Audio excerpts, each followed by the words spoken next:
It's the FIFA Arab Cup 2021. Hello and welcome to Qatar.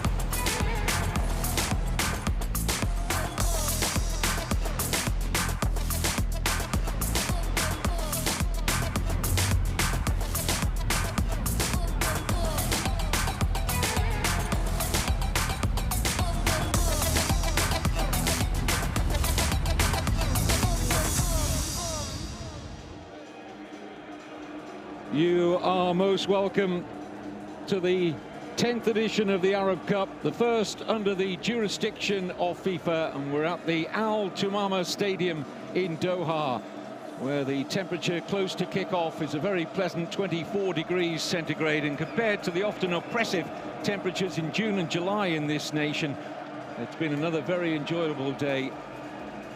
Temperatures around very comfortable levels at this time of the year. And with the local time at 10 minutes to 6 in the evening, the fans who've gathered for this Group C match between Morocco and Saudi Arabia enjoying the air conditioning at the impressive Al Tumama Arena, with the World Cup, of course, itself less than 12 months away. Well, Group C looks like this. Morocco have already qualified for the quarterfinals following a very impressive 4-0 win against both Jordan and Palestine. Saudi Arabia's late equaliser against Palestine keeps their hopes alive of grabbing the second automatic qualifying place. To help that cause, the Green Falcons not only need to win tonight, but hope that Jordan lose or draw against Palestine. Palestinians will qualify if they defeat Jordan and Saudi Arabia fail to win here. Well, these have been some of the best fans around at this Arab Cup. Magnificent. It's been noted by the players and coach, the backing that Morocco have had. Feels at times like half of Casablanca is here. A taste of what we can expect, magnified many, many times when the World Cup bandwagon rolls into Qatar next year. The final of this Arab Cup is on December the 18th. That's National Day here in Qatar, and that will be exactly a year to the World Cup final itself in 2022. 6 of the 8 stadiums that are being used for the World Cup next year are in use here for this Arab Cup competition.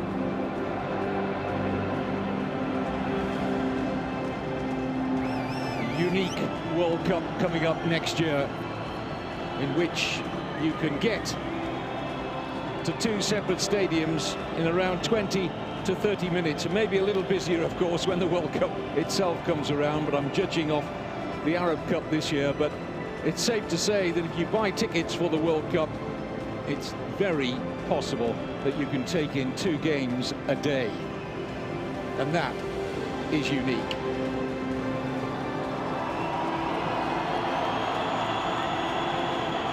Fans getting a first sight of the teams in the tunnel. Excitement growing here.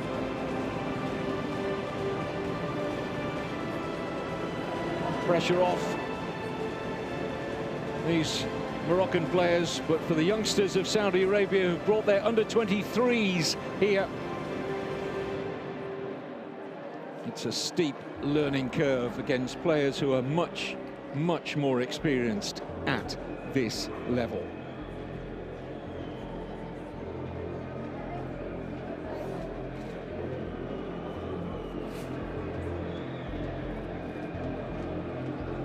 Saudi Arabia not without their support, but very much outnumbered.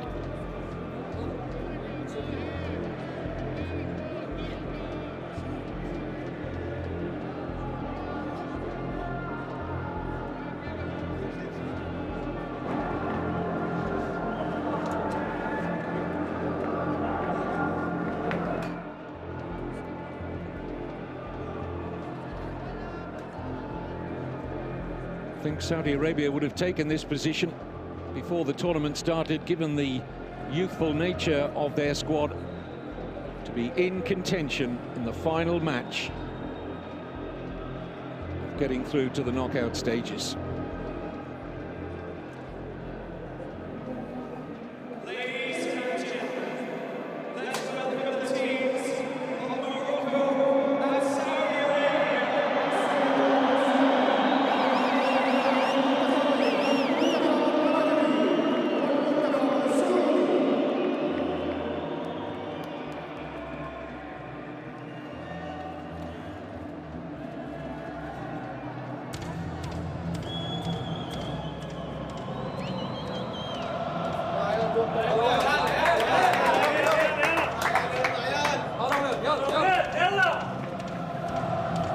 It's Group C action at the FIFA Arab Cup Qatar 2021, with already qualified Morocco up against Saudi Arabia, who are trying to join them in the quarterfinals.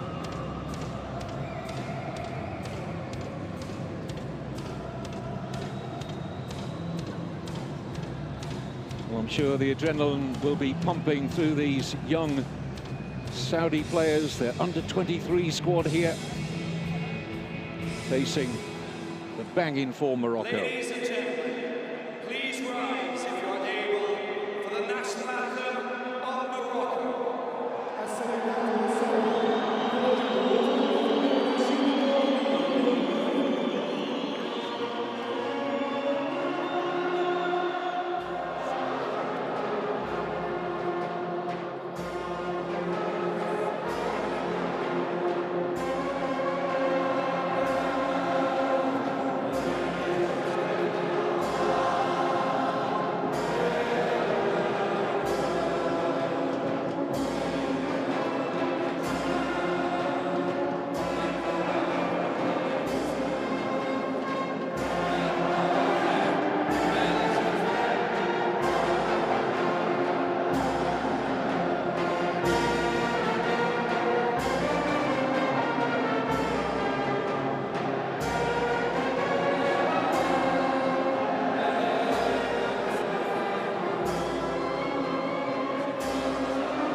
Well, these two nations have generally met in friendlies down the years, although they did meet one another in the World Cup USA 1994 when Saudi Arabia won 2-1. Morocco make 9 changes from the 4-0 win against Jordan in their second group match.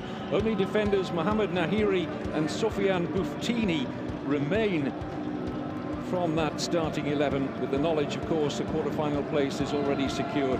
Goalkeeper Abdullah Mahamdi plays his club football in Saudi Arabia, as do Mohamed Fouzer and Karim El Bakawi, who are both attached to the Al Rayed club. We expect 4-1-2-3 to be the Morocco formation. Andres Matonte Cabrera of Uruguay is the referee. Fourth official from Honduras, Said Martinez.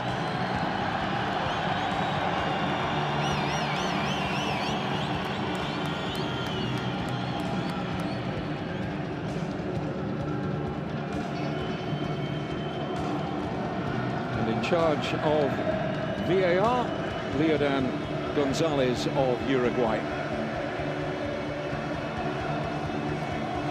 Saudi Arabia makes 6 changes from the 1-1 draw with Palestine in their last match.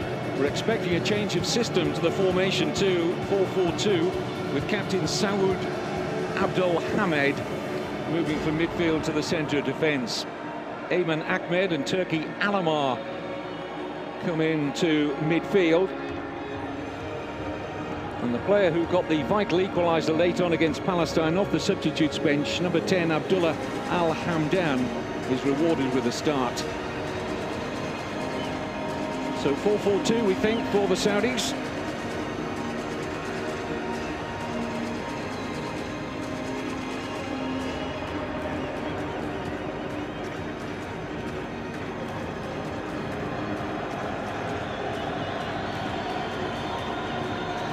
Hussein Amuta both played for and coached the best club team in Qatar, Al Sadd.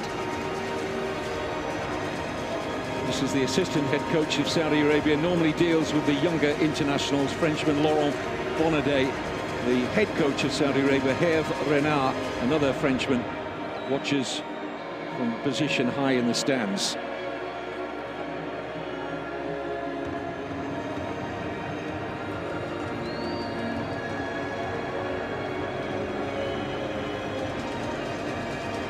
Countdown to kick-off is very nearly upon us.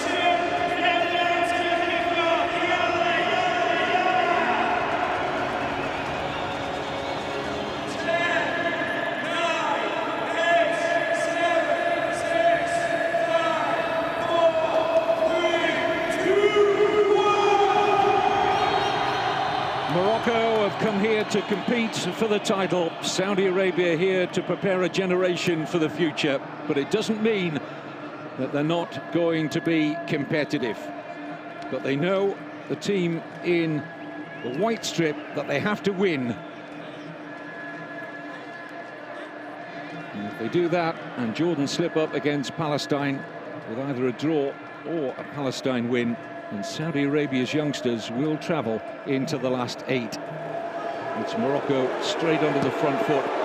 The message coming out of their camp is there is going to be equal intensity. Yes, we're through to the quarter-final stage, but they've been learning some good habits and they want those to continue. Played some outstanding attacking football up to now, really eye-catching. Going to be quite a test, I would predict, for Saudi Arabia.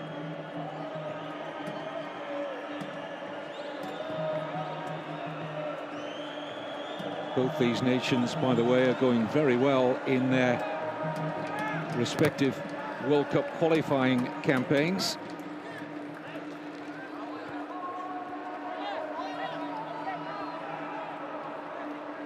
Morocco are one of 10 nations who have got through to the playoffs. And those 10 teams will be drawn in 5 ties over 2 legs, and the 5 winners will be back. Certainly in the case of Morocco, they're hoping they'll be back in Qatar next year. The other African nations through to those playoffs: Senegal, Egypt, Algeria, Tunisia, Cameroon, Ghana, Nigeria, Democratic Republic of Congo and Mali. No Côte d'Ivoire, you might note in that list. They'll not be here next year. So Morocco in the red and green strip have the predominance of the early touches. Great support for Morocco. See their fans on the stand on the far side, and they're here in their numbers. And they've been making plenty of noise in the hour or so leading up to kick-off.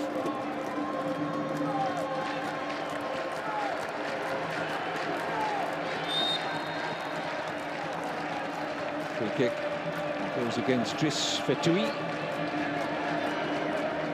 A little over-eager there.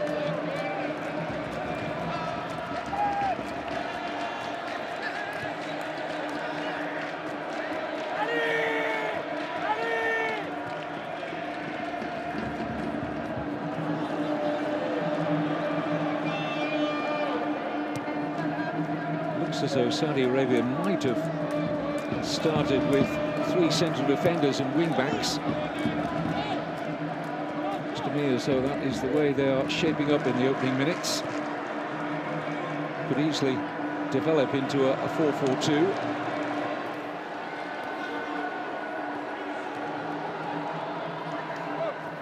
Saudi Arabia have to deal with is the elusiveness of the front players for Morocco. They've got a lot of pace at the top end of the pitch.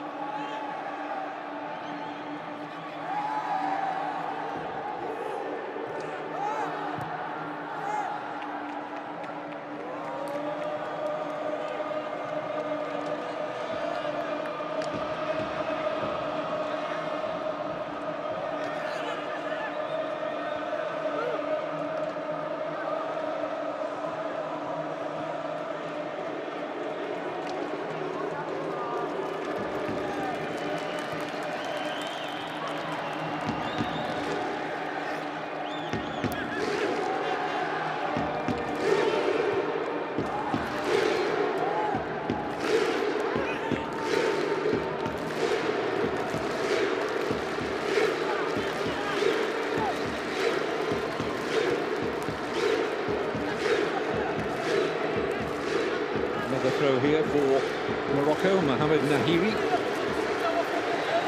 Number 16, one of the two players that remain in the starting 11 from the handsome 4-0 win last time out. 2 4-0 victories so far in this competition for Morocco. North African teams going very well. All the quartet are through to the quarterfinals.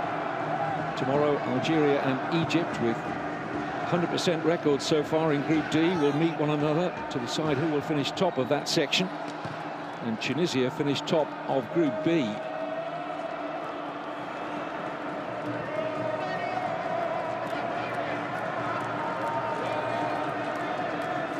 I'm sure Saudi Arabia will be kept in touch with what's happening in the match between Jordan and Palestine, just to keep abreast of the job they need to do. Well, the job first and foremost is to win. Anything other than a win for the team in white, and they'll be going home. They're making a good incursion here. Opportunity to get a shot at goal. The angle's tight. And it's a decent save by Abdelali Mahamdi. It was Turki Alamar who got into the shooting position, and that will give the young Saudi team some confidence.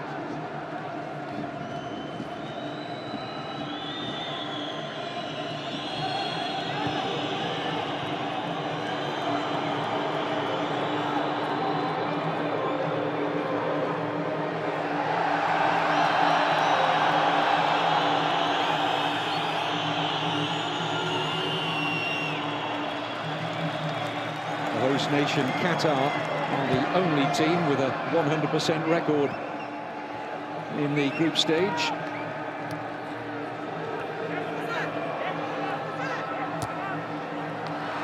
Morocco looking to equal that feat, and of course either Algeria or Egypt can do so too if there's a winner in their matchup tomorrow.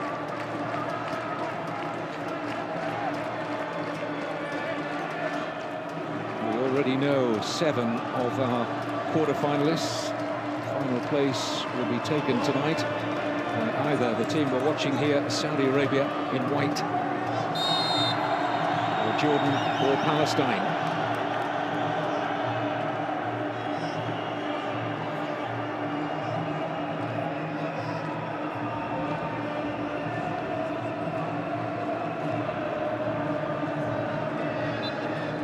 Jordan and Palestine meeting not far from here, the 974 Stadium in Doha.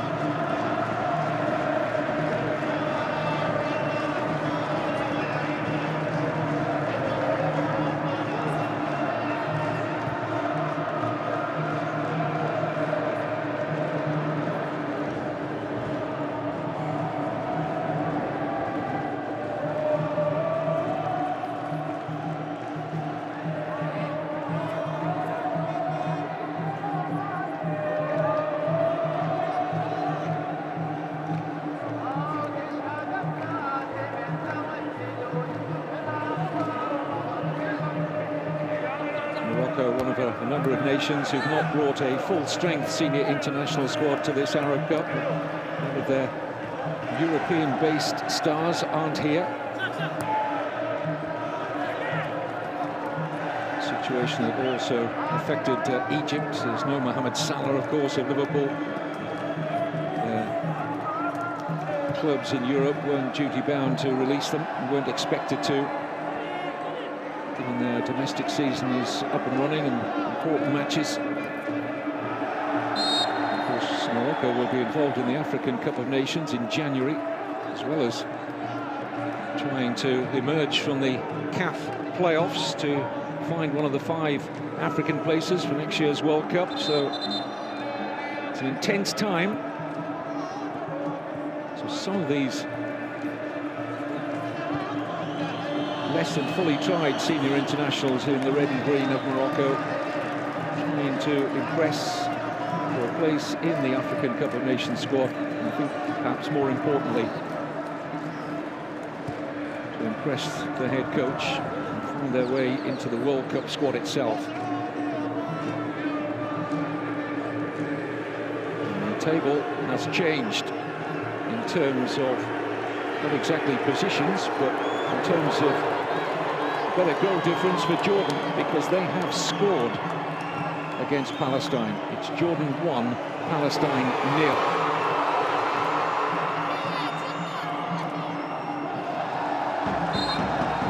Of course, if Jordan win, they will go through with Morocco, irrespective of what Saudi Arabia can achieve here.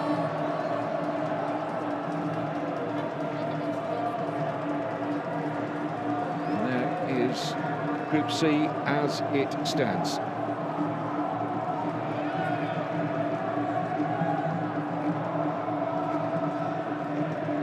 Saudi Arabia now need a helping hand from Palestine. They need to help themselves. They're not fully out of the equation, Palestine. They've got some work to do now. Now Morocco got an overload here, wrong choice. Absolutely the wrong choice from Ayman El Hassouni. He's got a free pass to the left, but it was tunnel vision. Went for glory, and he was well wide. They had a 4-on-2 suddenly there, Morocco. Not sure where the Saudi defence melted away to there. Worrying sight for the coach on the touchline.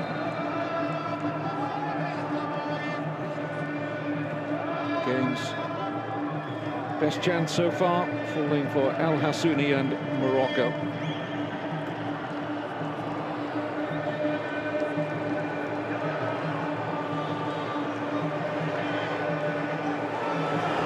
Look at Morocco again, and they slice through Saudi Arabia off the post. Another great chance. It's the same player, El Hassouni. Too many Saudi players there. In fact, the shot came in from Rahimi in the end.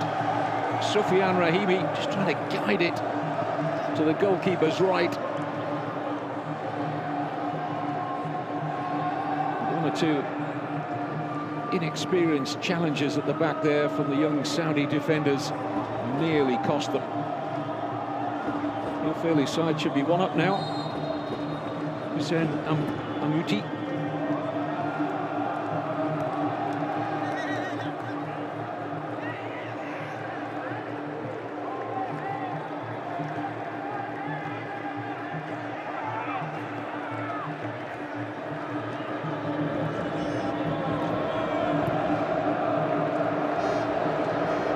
Slipping into an ominous rhythm now, Morocco.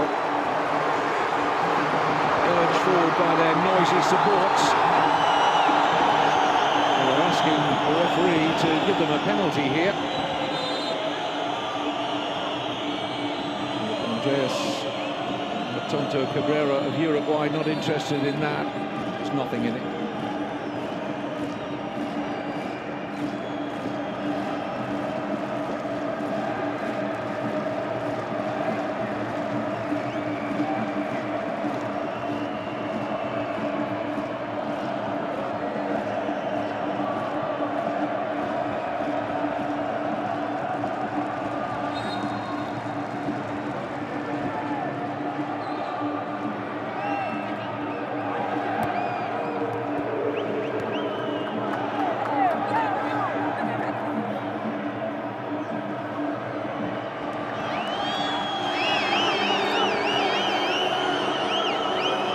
Albrekan did well under pressure. He had 2 for company.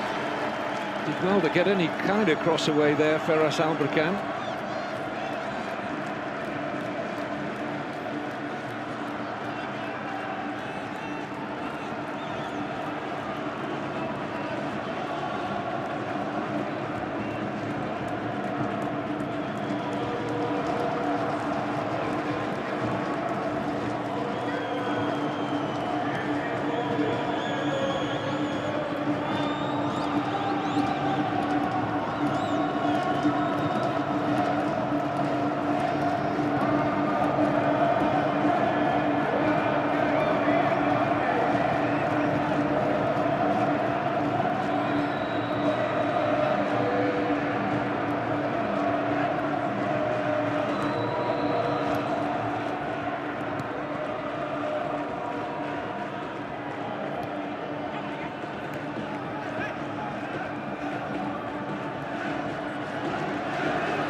Space opening up on that far side. Al-Massawi making the offer. Appears to me that more often than not Morocco are trying to press the right side of the Saudi Arabia defence. Maybe spotting a weakness there.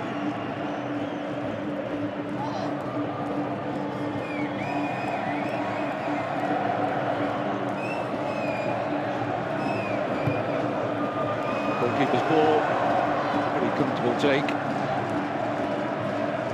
for Zaid Al-Bawari, oldest player in the Saudi Arabia squad, their goalkeeper, and he's just 24.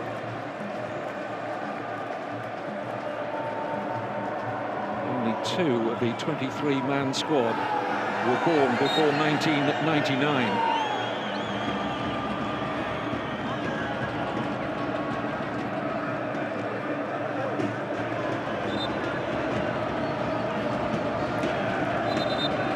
Not happy with the positioning of the free kick.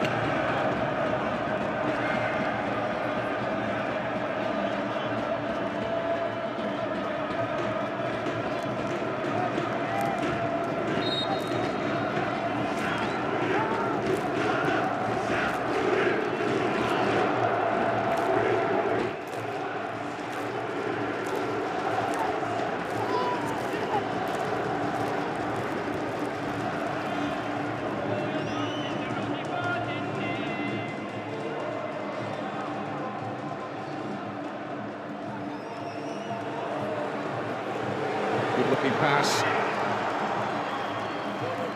And Shankiti doing the defending at the expense of a Morocco corner. First corner of the match.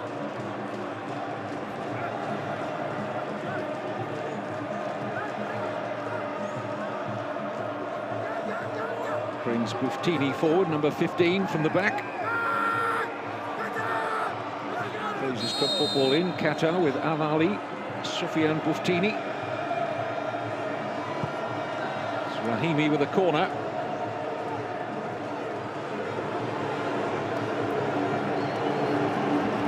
Plenty of red shirts gathering here for the cross. And the header's wide. Good opportunity for Dari. Probably will feel he ought to hit the target here. Ghosts into the penalty area there. Dari got in front of his teammate. Couldn't direct the header chance.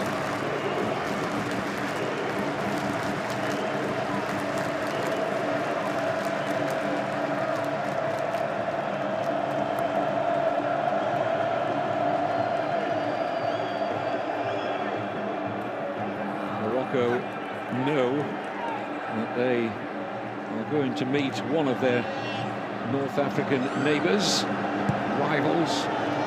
Rivalries have been fierce down the years in the quarterfinals here in Qatar in this FIFA Arab Cup 2021. It will be either Algeria or Egypt next for Morocco.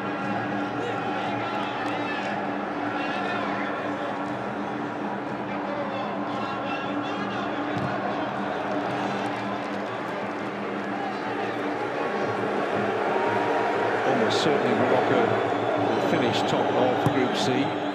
not mathematically certain, but their goal difference is so superior to that of Jordan.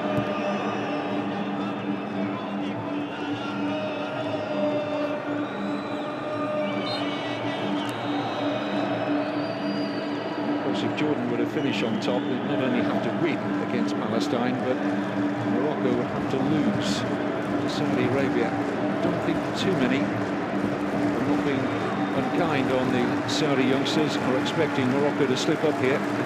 If Saudi Arabia took a draw away from this, it would be seen as an excellent accomplishment. It wouldn't be enough to take them into the quarterfinals of this competition, but it's all about the learning experience for these under-23s.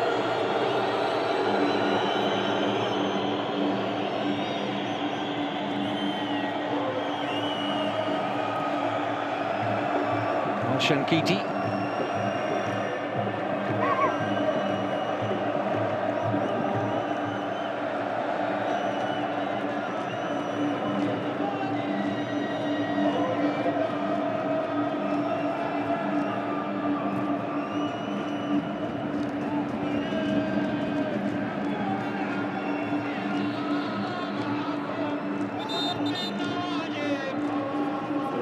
Just halting play. Saudi Arabia have an injury.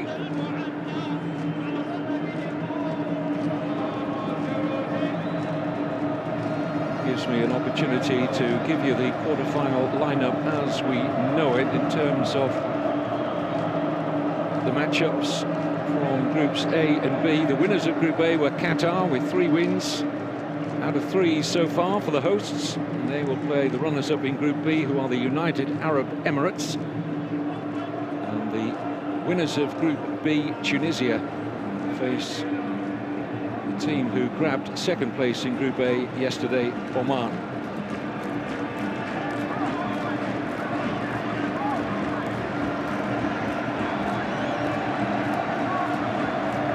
Look again at the headed opportunity for Dari. Put his hand straight to his face and knows how good a chance this was. His teammate Al-Bakawi slightly got in his way.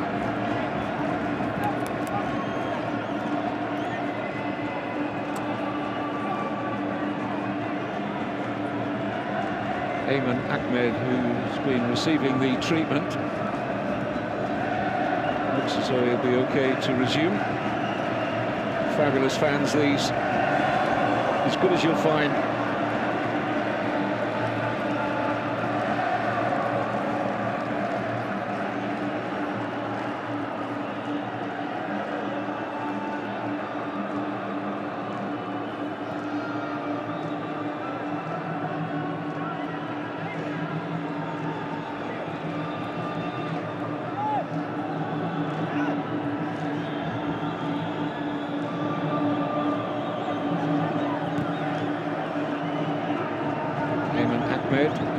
Back out there for Saudi Arabia.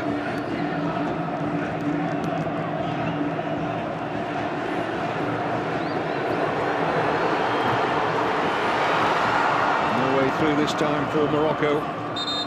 Just notice there, Al Hassouni though picking the ball up in between the lines, between that back 5, if you like, 3 centre-backs and wing-backs in the midfield, and they've done that on a few occasions, Morocco, well coached by this man.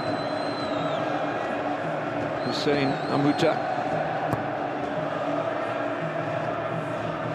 knows this country very well from his time with the predominant club side in Qatar, Al Sadd. And of course, we're very sad to lose Xavi Hernandez, a former player and head coach, to Barcelona not long ago. It's a nasty clash of heads here, as you can see. Both players with definite eyes for the ball rather than the opponent.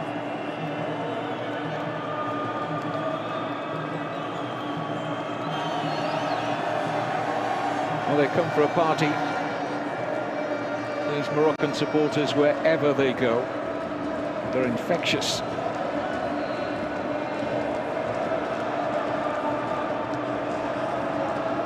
And they've got every belief they can travel all the way to the final at the Al Bayt Stadium in Al Khor City. It's about 50 kilometers north of the capital, Doha.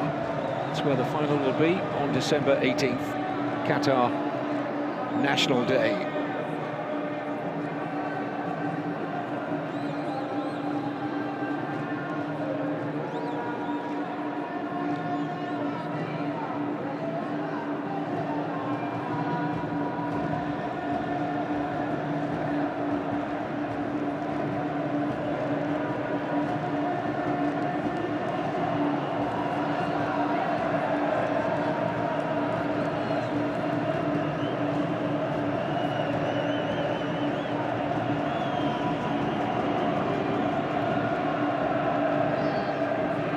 players nursing a sore head, but both about to return.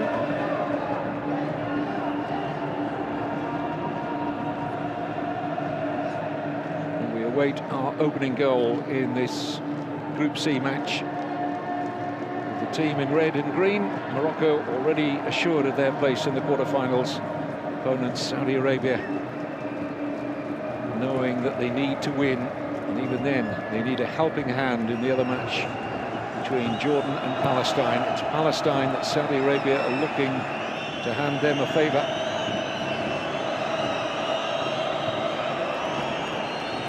But Palestine are not doing Saudi Arabia any favours because they've fallen further behind. It's now Jordan 2, Palestine 0. Looking very good for the Jordanians.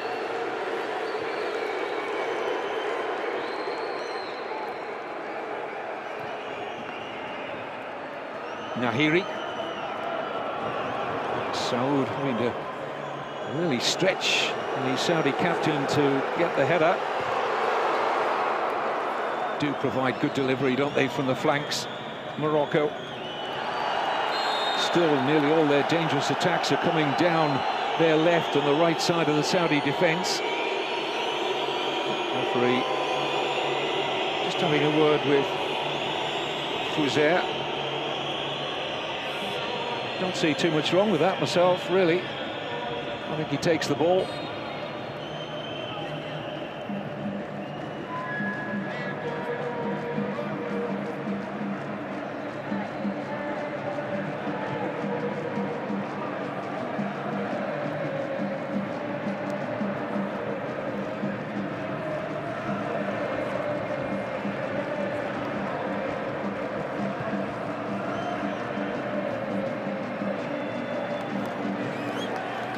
Just feel that Saudi Arabia are a better team when they play short.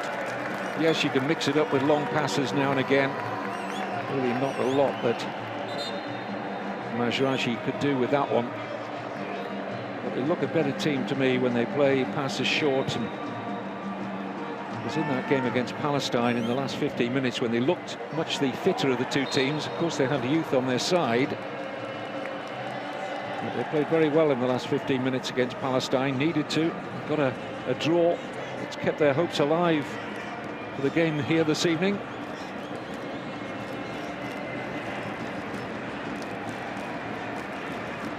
Don't think the players will know what's happening in the other game, but trust me, coaches and the substitutes will have an idea.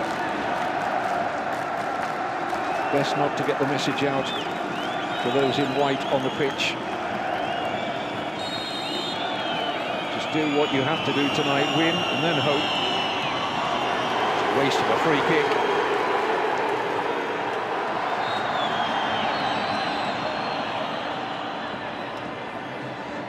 Fouzer nursing the latest knock.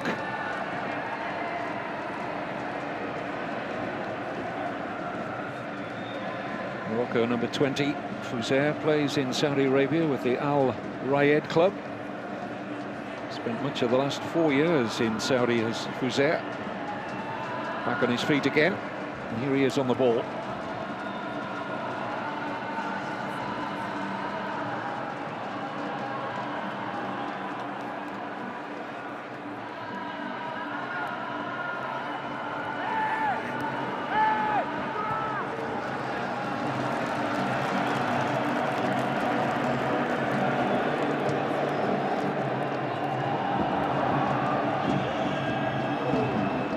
Everybody's first touch being worked feverishly here.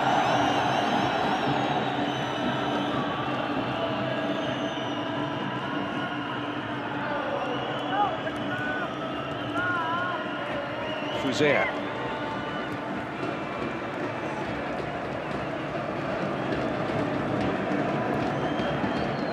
There's that little pocket of space again for El Hassouni. The best of passes, though. Morocco have a corner. They haven't solved that puzzle yet. In particular, number 10, Ayman El Hassouni, who's getting in between the lines dangerously at times. Rahimi couldn't stop his momentum here. Careered into the advertising hoarding there. None the worse for it. Saudi Arabia have to defend this corner. I say none the worse for it. It's, particularly happy down there, but I think he'll be okay.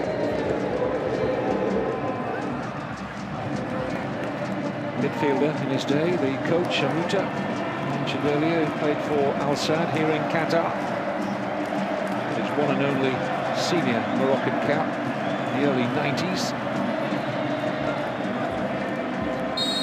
So far, overseeing an excellent tournament for the team who are about to deliver this corner, and that's good, clean hands from Zaid Al-Bawadi.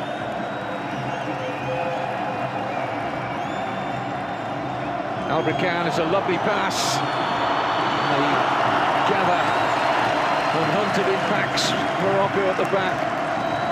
And close the door. Just for a moment, it was open for Saudi Arabia.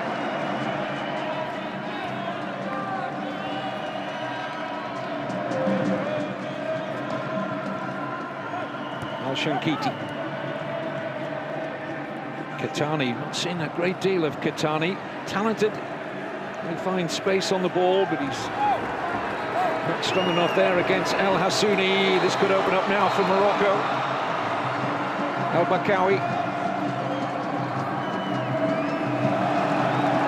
And again. Space is beginning to arrive here for Morocco. Trying to drag Saudi Arabia out of their shape.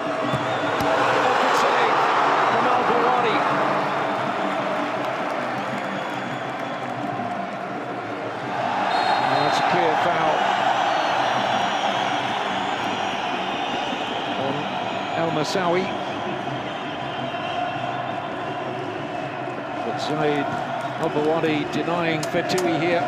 Caught it flush on the volley.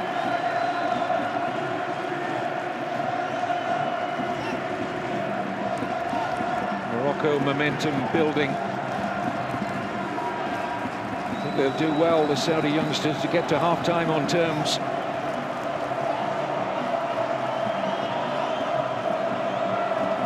Five red shirts inside the penalty area, two just waiting outside for anything that might come their way.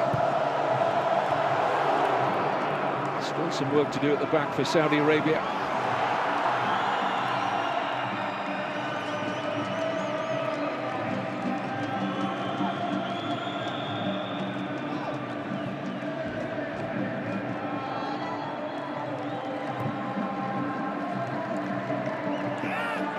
Al-Shankiti.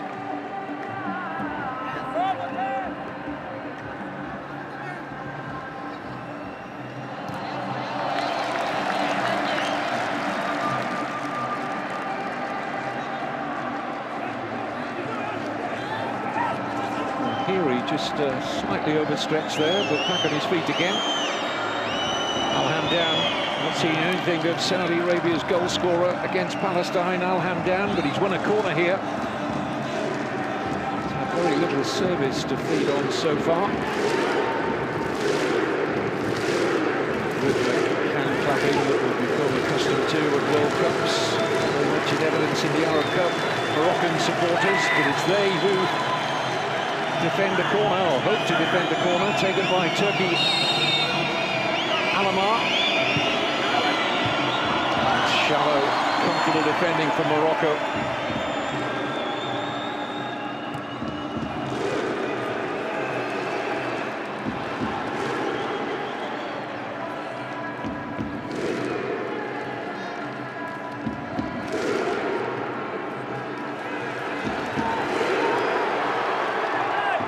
Out of the reach of El Bakawi. Hebe rather it was, who was going to make the run forward. Lovely hit, wasn't it, from Fetoui? Mawani happy to get hands on it.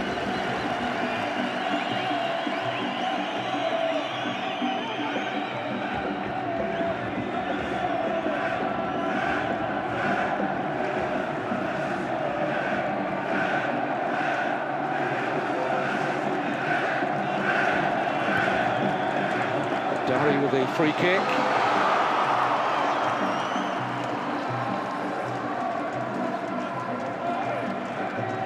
Good run that from El-Bakawi. Very difficult to control the volley though at full stretch. Just once or twice, a lack of concentration at the back from Saudi Arabia.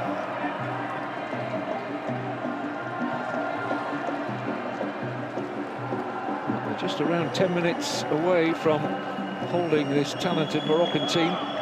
Free-scoring Moroccan team up to now with 8 goals in 2 games. To a blank score sheet at the break.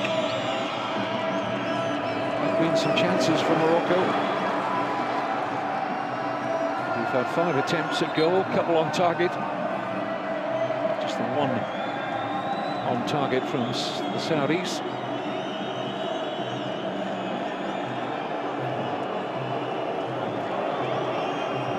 Majraji just feeling the right hand there of Fetoui. Nothing deliberate in that. Referee not going to take any action against Fetoui. It was accidental. This was the attempt to turn the volley goalwards. Ball was fully stretched for that one. El-Bakawi.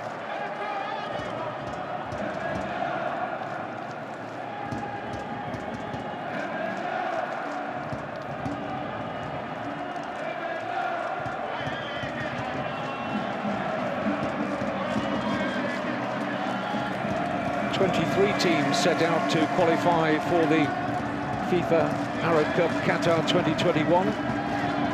14 teams, by virtue of their ranking, didn't.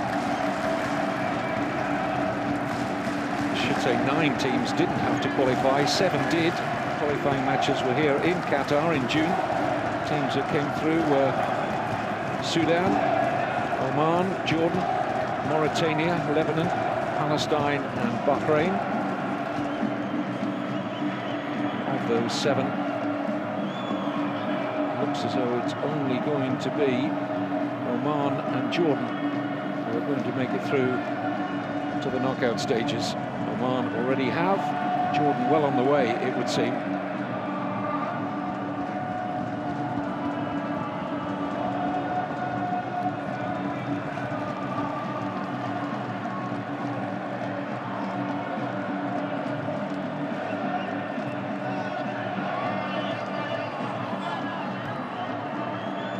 Shankiti, heavy touch. Just as well, it spun back to the goalkeeper, otherwise Morocco would have been in.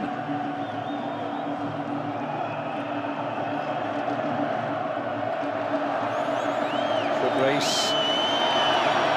Just about won by Dari. Close run thing though.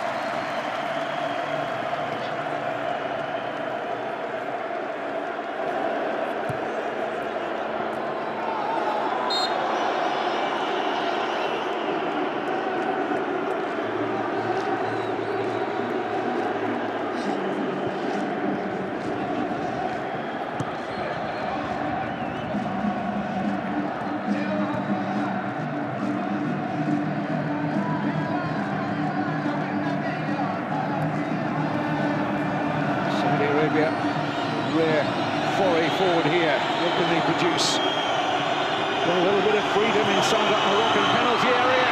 Not a bad cross either. Still alive here. Alamar, just a corner. Might have been more for Saudi Arabia here. Lovely cross. Al-Bakan just unable to get a foot on it.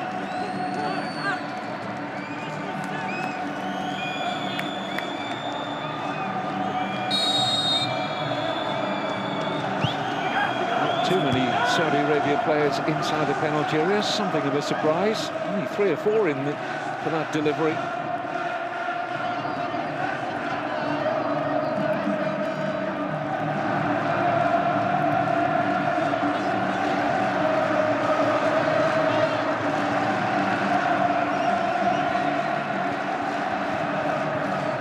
Beautiful cross, wasn't it? Rakan showing plenty of interest in it.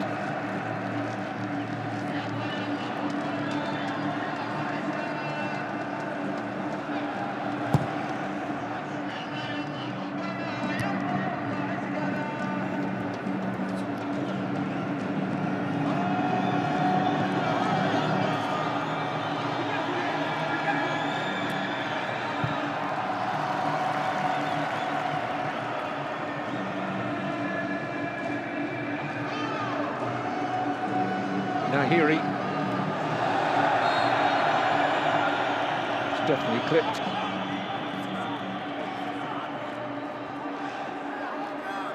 Challenge coming in from Moteb Al-Harbi.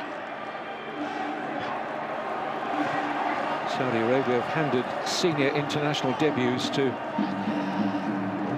so many at this Arab Cup competition. As I've said a few times already, bringing their under-23s here against a much more experienced Morocco squad, although it's not their full-strength international team, far from it.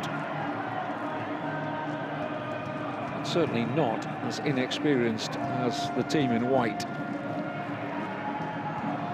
I think what we've seen so far in this competition is the depth that Morocco currently have at international level.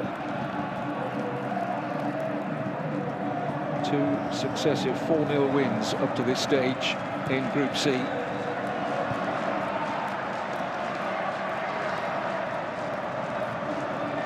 Next assignment's an interesting one, much tougher of course.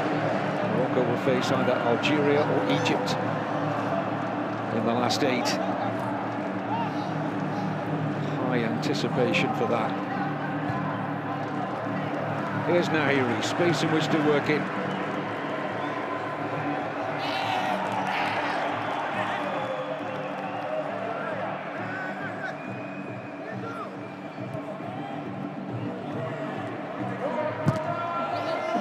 Nahiri wins the corner. That will bring Dari forward.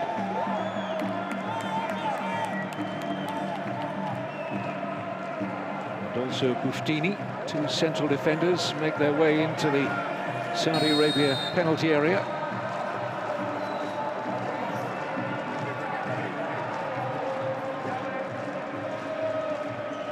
Mohamed Fouzer will take this Morocco corner.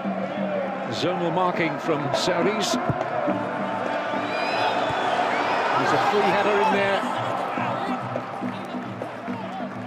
Well, I don't know whether you are a fan of zonal marking or not. Some coaches very much are, some are very much against it. Saudi approach wants to go zonal there. Feeling of those who are rather against adopting that strategy is that often opponents can get a run on you in terms of they've already got movement while you're static. Different interpretations from club to club, country to country on how coaches like to set up from set pieces, corners.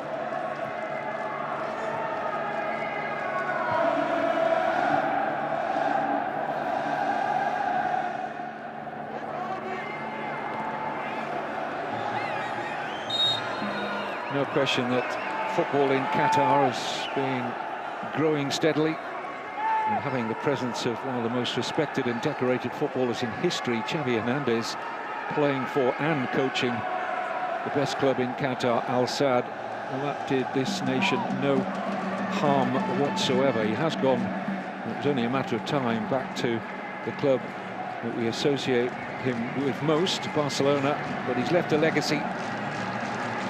No question about that. It's good defending. Didn't look much chance that Majrashi was going to find a way through there.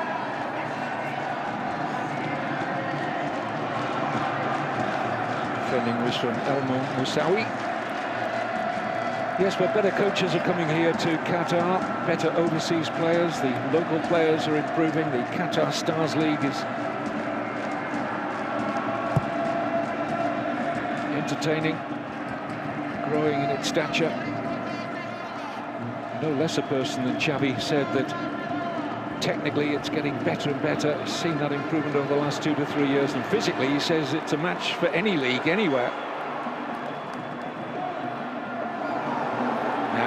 Can't do much with that from Fetoui. Got the cross all wrong.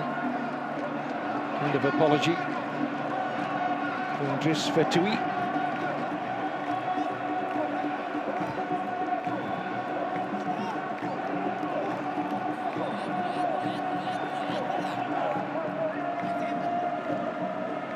This team have done most of the pressing in this first half, but no way through yet.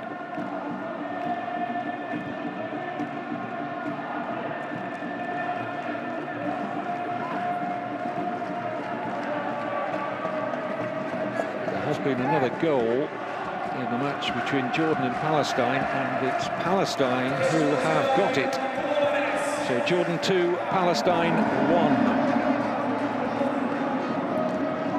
A little bit of good news for Saudi Arabia. We'll have a free kick now. The referee might be issuing the first yellow card of the match, and he is. It's going to be shown to Hamza El Masawi.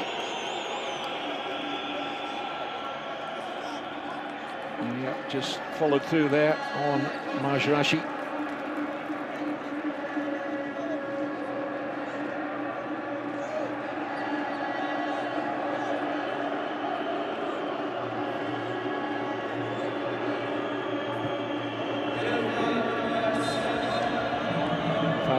One of the minimum 4 additional minutes.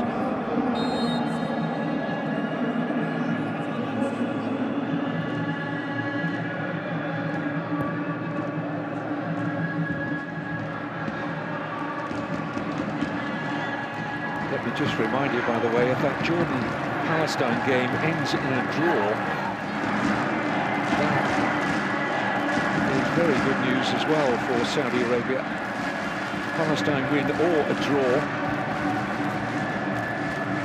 suit the team out of here in white, but they know they have to win. At the moment,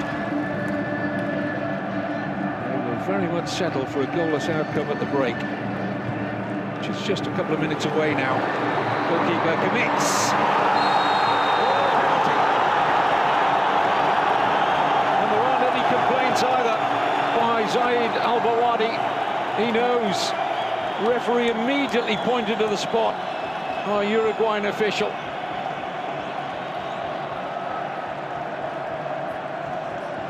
Yeah. Contact on El Bakawi, no doubt about it. He was winning the foot race, the Moroccan number 14. And Al-Bawadi took him down. Well, they were so close. Of course, the penalty may not be successful. But they've worked so hard for the position they got themselves into, Saudi Arabia. But they may go into a very disappointed dressing room a goal down unless Al-Bawadi can make amends.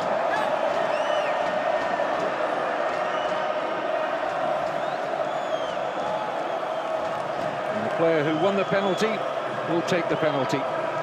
Karim Al-Bakawi.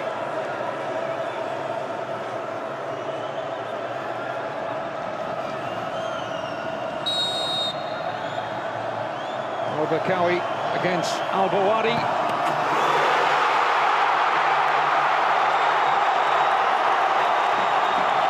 No mistake.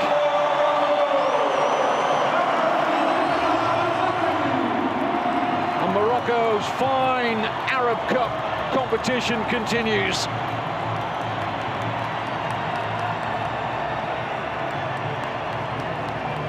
Goal number 9 for the Atlas Lions in Qatar.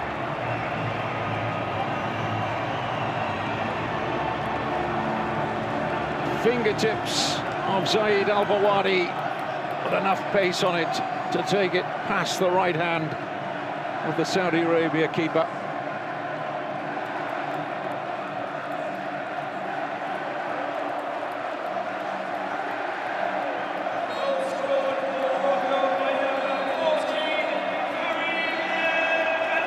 And it was the last action of the first half. Well, from what would have been a satisfactory Saudi Arabia dressing room at half-time, it'll now be very dejected.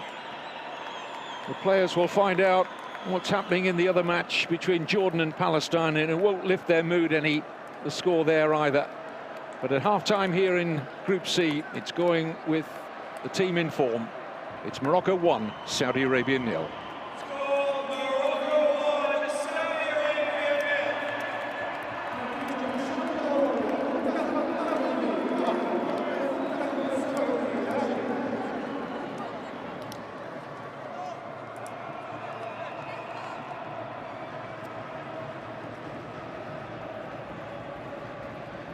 Well, this is how the first half shaped up. Saudis almost matching Morocco for possession, but look at that in terms of the attempts on goal. Just the one so far from the Saudi Arabia under-23s who are here for this Arab Cup. Just the one yellow card shown just before half-time to Morocco's Hamza El Massawi, and the goal, of course, coming with virtually the last kick of the game, or first half at least.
So the highlights of the first half of this Group C match at the 10th edition of the Arab Cup, first under the jurisdiction of FIFA, between already qualified Morocco in the red and green and Saudi Arabia hoping for the victory that could take them into the last 8.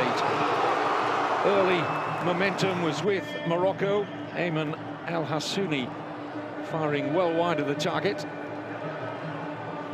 Morocco at times have slipped into a very good rhythm. They're an excellent watch when they put their passing game together.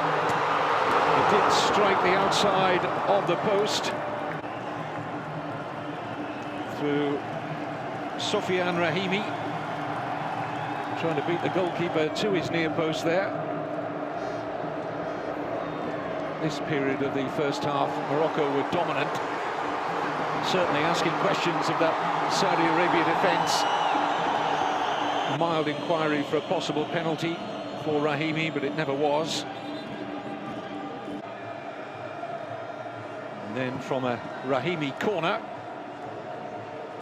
Saudi Arabia not conclusively clearing their lines. It would lead to a chance for Dari making his way into the penalty area, having stayed up from the initial corner.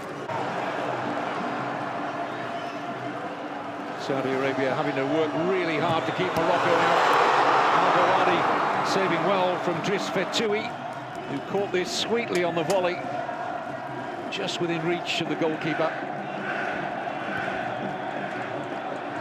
And then Al-Bakawi just unable to get any force on the volley, but his moment would come, winning the foot race here with Zaid Al-Gawadi, who didn't complain at all, didn't even turn round to the referee. He knew that he caught Al-Bakawi and it was a penalty. And Al-Bakawi got the better of the duel right on the stroke of half-time. Well, they're looking the real deal so far here, Morocco, and looking one of the favourites to win the title. On their way, perhaps, to 3 wins out of 3 in Group C. Half-time, Morocco 1, Saudi Arabia 0.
So we're here just moments away from kick-off for the second half. This is going to be a very entertaining 45 minutes of course, and we're going to really enjoy this. Morocco taking the lead with Howie just scoring with a penalty in the 4 minutes, in the 4th minute of added time.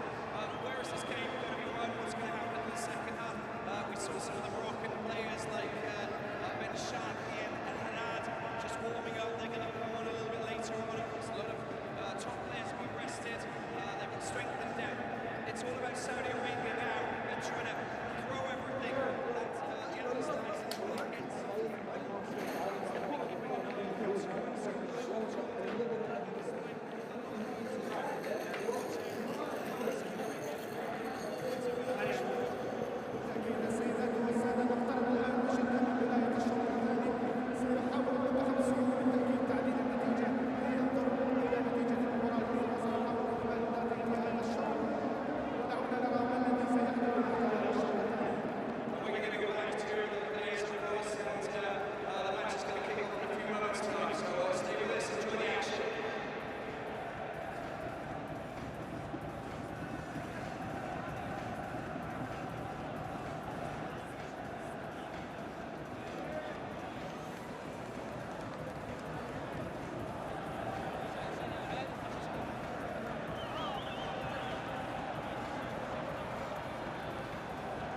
Welcome back to the Al Tamama Stadium in Doha, where you can see Saudi Arabia are going to make a change at the start of this second half. Mohamed Al-Kintani didn't feature much in the first half, didn't get on the ball a great deal, is not returned. And his replacement is Ibrahim Manashi.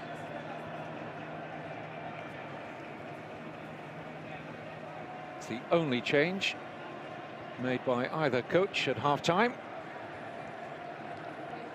Uruguayan referee Andres Matias Matonte Cabrera will get the second half started.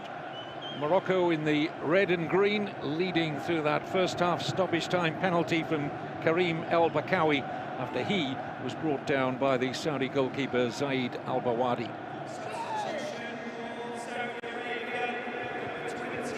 Morocco straight onto the front foot.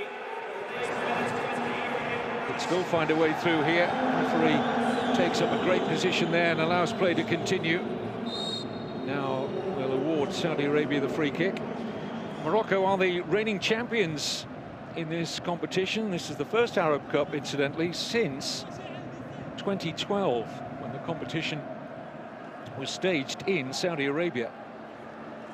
Saudis themselves won the Arab Cup back-to-back, 1998, 2002. First of those titles was won in Qatar.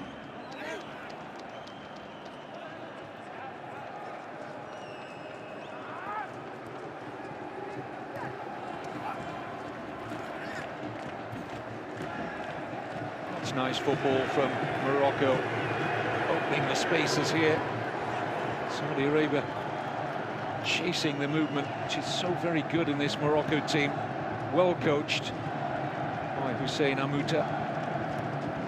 Everybody confident on the ball. There's a discernible pattern about the way they play from game to game. They impose their style on the opposition. They don't adjust. I mean, at times in a game you do make adjustments to what the opponents are doing, but generally they back themselves as having the greater quality. It's just a message to the players against them. Come on, let's see how you deal with what we offer you up. And so far, the opponents haven't had an answer. 9 unanswered goals for the Atlas Lions to this stage.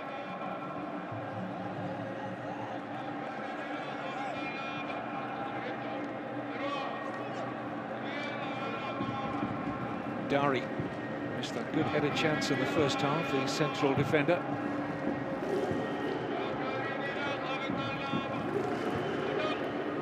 Only 1 goal so far in the competition for Saudi Arabia. Going to have to find a much greater attacking threat in this second half if they get any kind of result. The other game is not going their way. And They needed Palestine to do them a favour against Jordan. At the moment, that is not happening.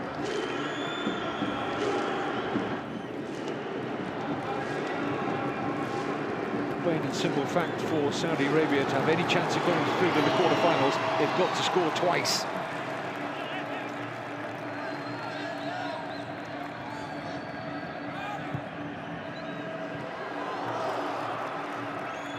Morocco wanting a corner, goal kick the decision.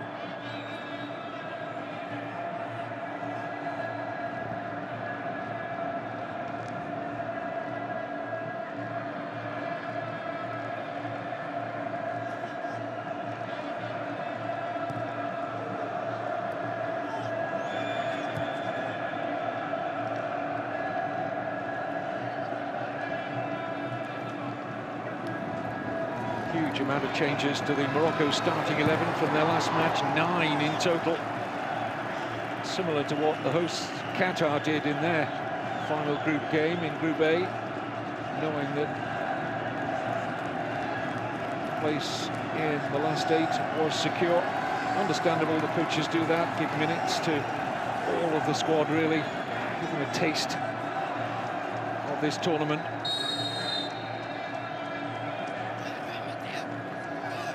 As well as keeping key players, natural first choice players in readiness for that quarter-final match where Morocco will meet one of their North African rivals, Algeria or Egypt, who play it out tomorrow against one another for top spot in Group D.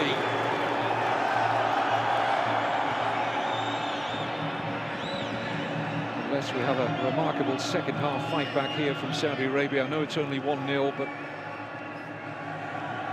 you wouldn't have too much hope that Saudi Arabia could score one, let alone the two that they need. Of course, a draw would be enough for Morocco to finish on top of Group C. Started 2 matches tonight in this section, 3 points clear of Jordan. Keep this run going, Morocco, make it 9 points out of 9.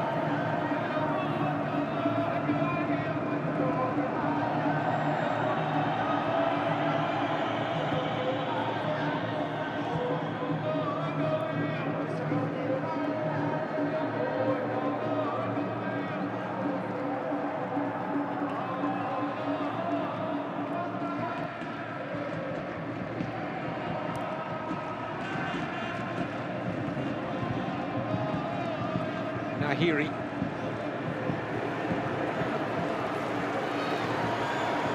Useful crossing position here. Back in by El Massawi. Get so many players forward in their attacks, Morocco. There's 7 red shirts in and around that Egypt penalty area in the blink of an eye.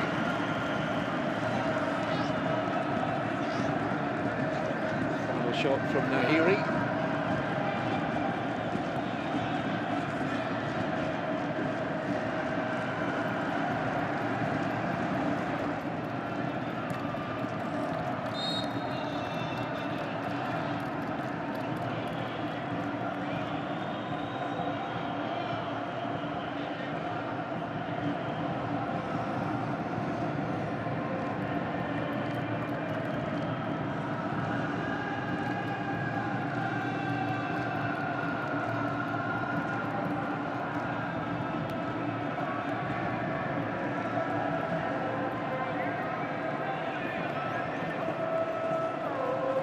Good defending by El Massawi.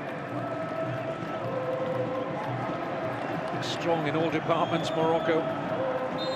Yes, a lot of the headlines have been made by their attacking players, but they're stout in defence as well. Talked about the excellent job that the coach, Hussein Amouta, has done with Morocco. You can see the hard work they put in the training ground. Something of an experimental squad, but you wouldn't know it looking at them. Of course, their big test is to come next in the quarter-finals. But so far, they're looking very good. Here's Rahimi. It's going to be a yellow card. I don't think there's much doubt about this one. Rashi doesn't like it. He's going to have to take his medicine.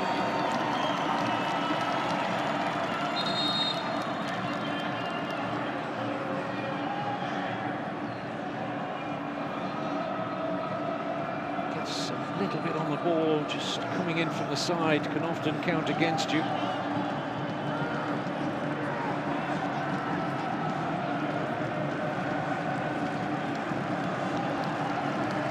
Saudi Arabia's first yellow card of the match, one for Morocco, for Al Massawi.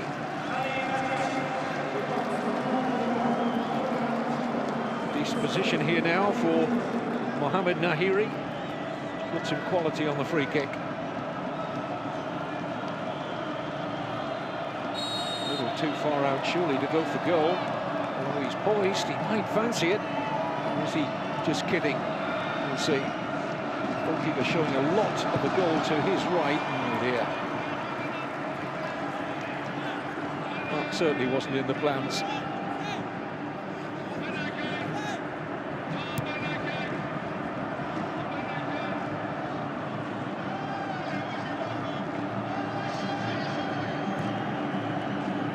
Been empty in midfield here, Morocco. Haven't said that at this competition before.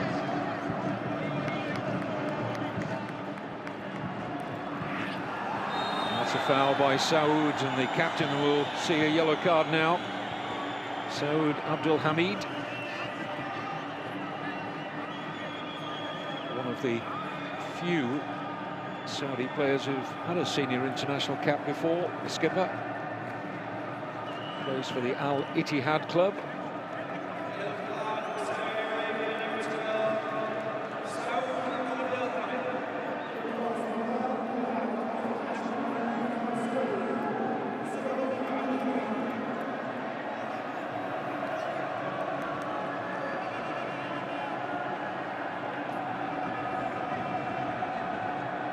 This tournament, the first pan-Arab competition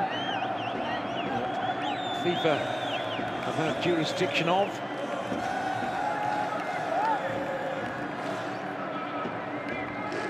It's been a steady climb in the standard of Asian football in recent years. It will only be accelerated now.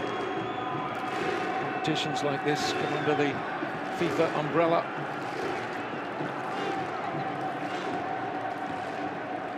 Moroccan fans expectant of more goals yet this evening here in Doha, the Al Tumama Stadium, one of 8 that will be used in next year's World Cup. It's coming around to 7:15 in the evening local time.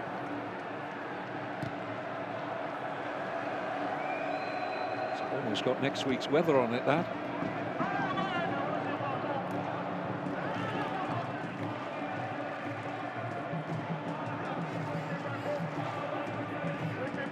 Shirashi with the throw here for Saudi Arabia.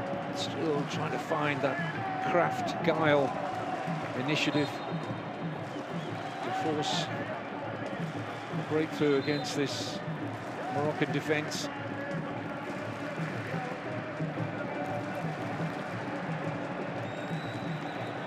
Well, it's certainly winded Alamar.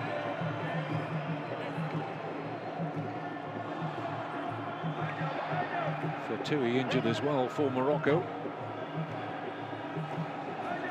Well, the coach, the assistant head coach of Saudi Arabia, who looks after the youngsters in the main, Laurent Bonnadet, will know the importance of gaining experience against a very good team. Can only help the young players going forward, some of whom will develop into senior internationals of some standing. Some will fall by the wayside, that's inevitable. It's a big stage for these young players in white.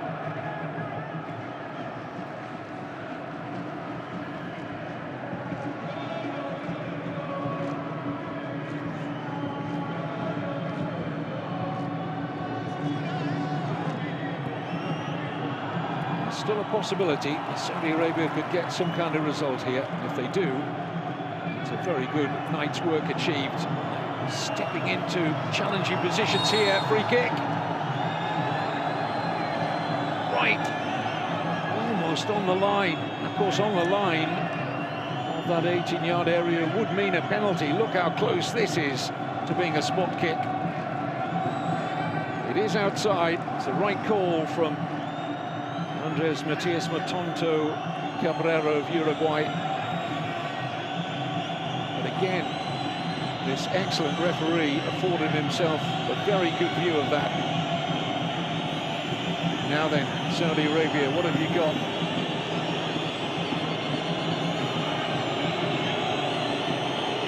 Pretty sure it'll be Al Hamdan to strike.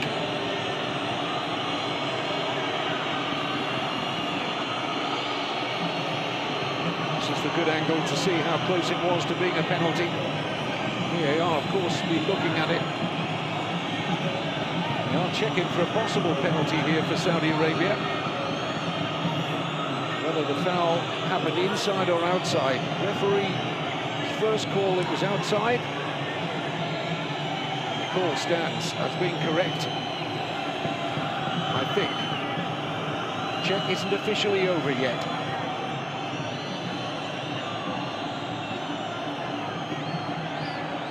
He's now being asked to go to his review area, which is ominous for Morocco. Because usually, when this happens, the man in charge of VAR has come to a different conclusion and asking our on-pitch referee whether he wants to reverse his decision. Did this happen there? It was the coming together of the left foot of the defender. Watch, and that's inside. It's one of those, it's very tight, it's a tight call. Further looks at this. Andres Matias Cabrera. And is he going to side with Saudi Arabia here? It's a clumsy challenge from Nahiri, you have to say that. Bundles into the opponent. Is he going to change his mind and give the penalty? No. Woo. That was a nervous wait for Morocco. Saudis were expectant. When the referee often is called to the review area like that, it means a change of decision, but well, it looks as though he hasn't even given the free kick. He's going to give a free kick to Morocco. We'll talk about being shortchanged, Saudi Arabia. So much a free kick to Morocco, but it was just their possession.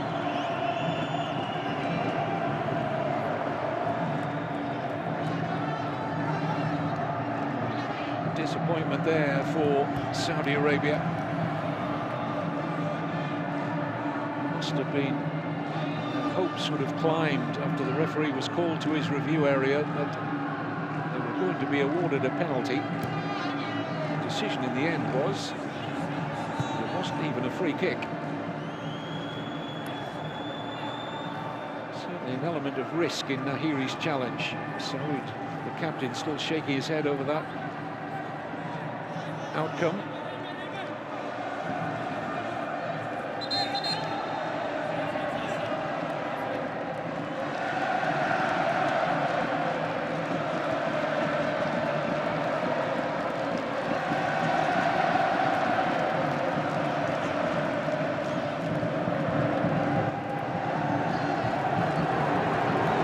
Coming forward with purpose here.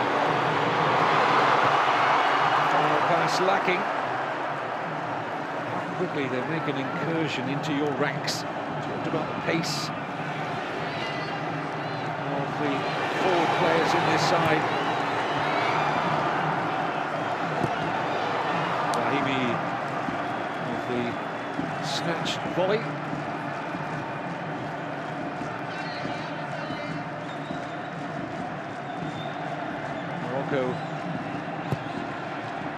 If, as we fully expect, they win Group C, and that is confirmed tonight, will be back here for their quarter-final against either Algeria or Egypt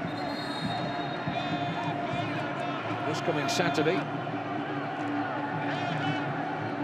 And that is going to be one of the games of this tournament so far. North African rivalry. Big enough. Algeria playing Egypt for top spot in Group D tomorrow, but Morocco against one of those two. lick of the lips about it.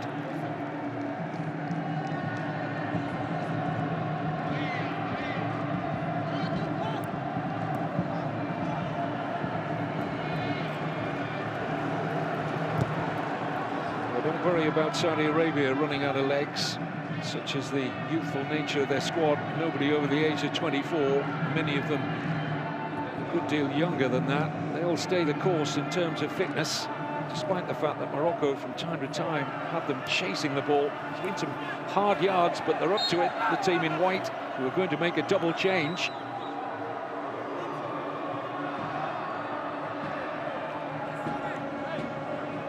Double substitution, you can see the two players who are ready to come on for Saudi Arabia, Abdullah Radif and Haitam Asiri. But not with us yet. Rahimi caught it well. Just wouldn't curl back enough for him. Smart effort from Sofiane Rahimi.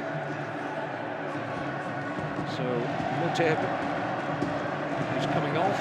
Seen a great deal of the number 13 for Saudi Arabia. Muteb Al-Harbi. And Turki Alamar is the other player departing for Messrs Siri and Radif.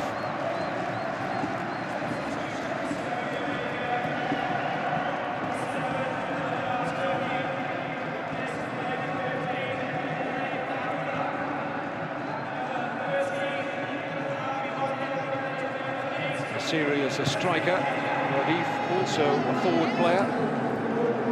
Understandable that the coach, Bonaday, would be looking that way. Fresh legs at the top end of the pitch in search of 2 goals here and a goal for Palestine in the other game.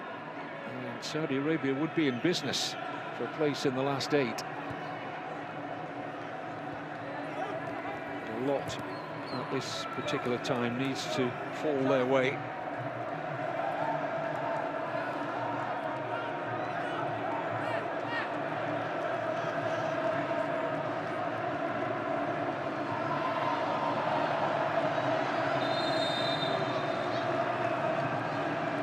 Yet another stoppage. Saoud and Rahimi involved here.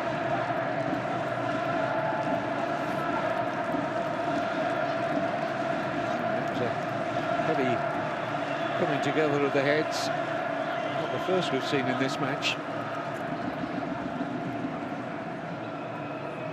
But if you're coming to the World Cup next year, you are going to really enjoy the 8 stadiums that will be in use. This particular Al Tamama Arena in Doha is located near the Hamad International Airport.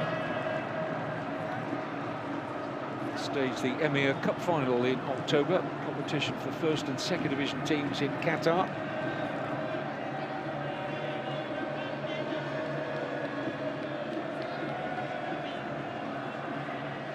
It's going to be a World Cup like no other, the first ever held in the Middle East,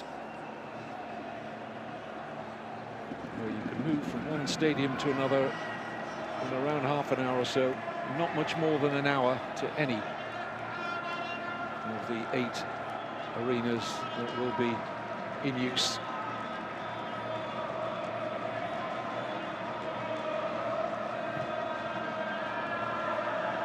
And because all the stadiums are fully air-conditioned, there's going to be no issue in terms of the warm weather for some of the European teams who often find it difficult when they go to countries where the heat is oppressive.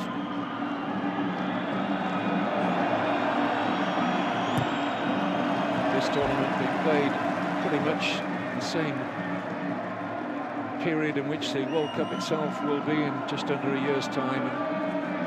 And this time of the year in Qatar, the temperature very rarely goes above around 75 degrees. Of course, all the heat outside is taken out of the equation due to the fully air-conditioned arenas. Very comfortable.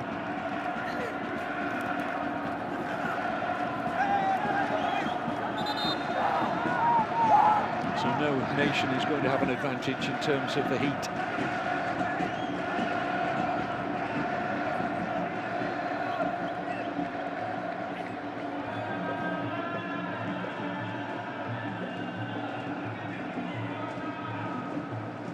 Just entered the final quarter of this match. In Group C, Morocco in the red, leading Saudi Arabia by a goal to nil. A penalty in first half stoppage time from Karim El Bakawi.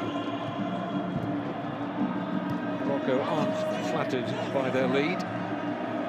Made the most chances in the game. They've got 12 attempts on the Saudi goal, just 3 on target. Only 1 effort on target from Saudi Arabia up to now.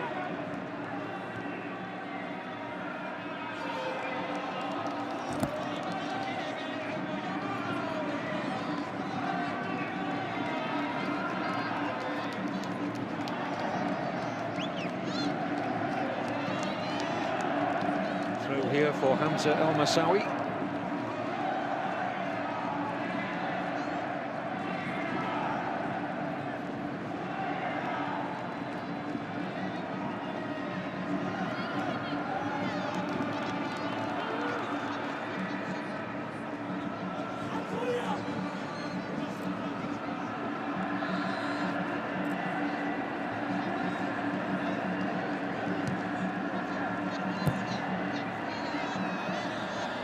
Goalkeeper looks to take the pressure off Buftini and does that.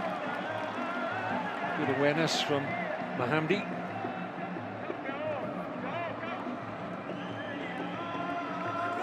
Can Saudi Arabia do what they did against Palestine when they had a very good last quarter of an hour in which they got the equaliser in that 1-1 draw? They finished the game really well, much the stronger, fitter team. Morocco are not short in that department. Still got eyes on stretching the lead. In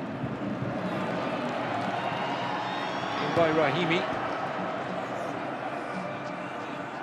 And then a foul by Sofiane Rahimi. Plays his club football in United Arab Emirates, who made it through to the quarterfinals, where they'll face the hosts Qatar at the magnificent Al Bayt Stadium in Al Khor City. That's about 50 kilometers north of the capital, Doha, down near the coast.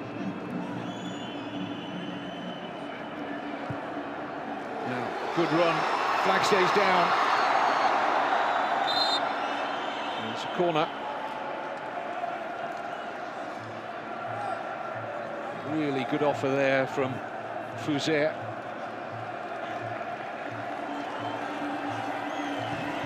Who will take Morocco's latest corner. Saudi Arabia not very well set up. The corner was worked to the edge of the penalty area, but it will end in a goal kick. But they rather turned their backs on affairs there, these Saudi players.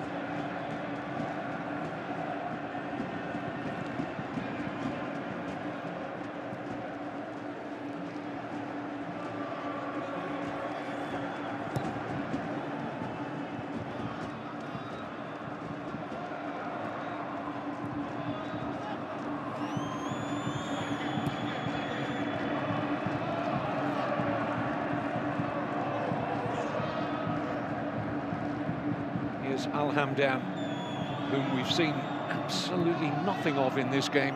Most experienced player in this young Saudi squad, the number 10, Abdullah Al Hamdan. He's had so few touches in the game. Here's Rahimi. Oh, he's struggling to get to that. Fetoui. It's a little bit too much purchase on the pass here from Rahimi.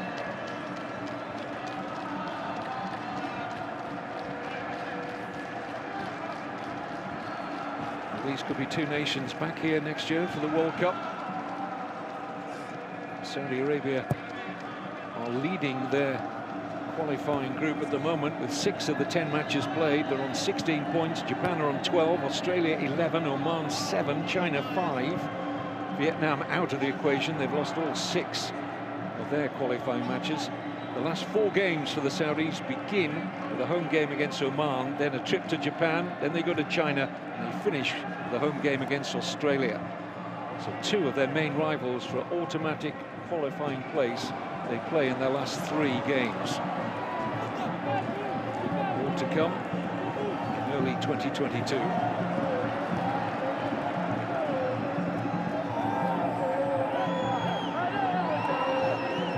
This could open up for Morocco. Keep the ball moving quickly. A bit out of shape briefly there, Saudi Arabia. They've won the ball back. Now, what can they create? Not a lot.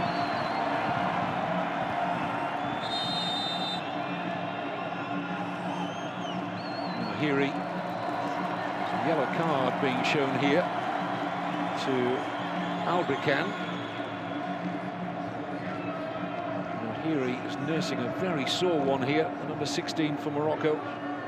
Yeah, just see the right foot raised a little, just stamps down on the foot of Nahiri.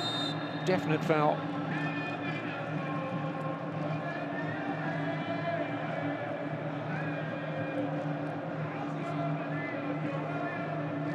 Confirmation of Albrican's yellow card.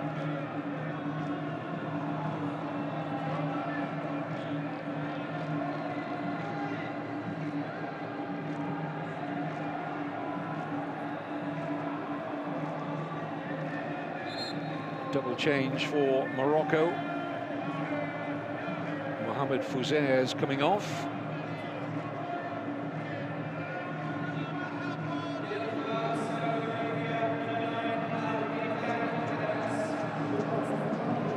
Ismail El Haddad is one of the players coming on. Ria's on the right, and the other one we're going to see is Mohamed Chibi, who scored a brilliant goal earlier in the group. Nahiri and Fouzair are the players who'll take no further part. Let's see what the 2 newcomers have got to offer here. El Haddad plays for the Al Khor club, where I was and have been several times at this tournament, at the Al Bayt Stadium. It's in Al Khor City. El Haddad is a striker, Chibi a defender.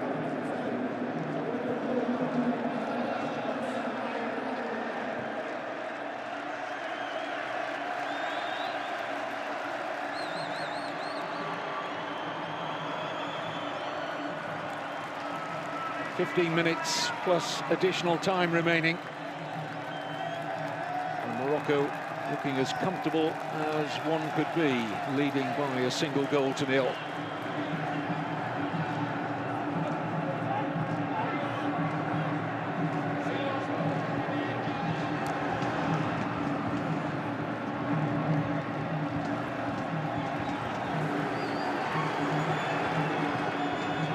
Red shirts gather in expectation of a cross. Trying to work the room to provide one here. Instead they turn out and retain possession.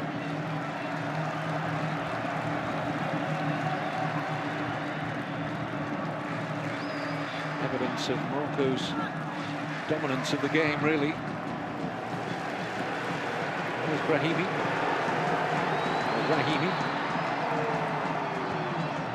Took a little bit too much on there.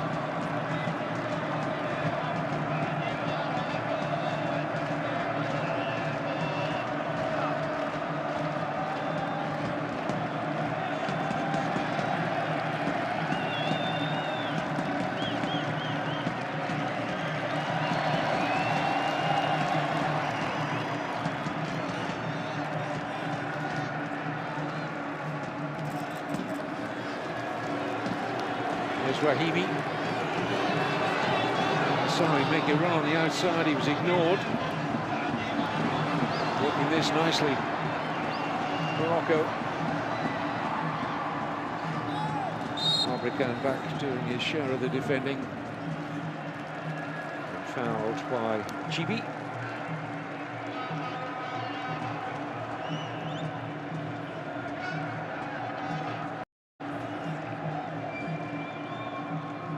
Try find a goal for the coach. Morocco about to turn to their bench again, maybe. And here they come. Really struck by the speed in which they get players in support of the player on the ball in the final third. They really do attack in heavy numbers, Morocco.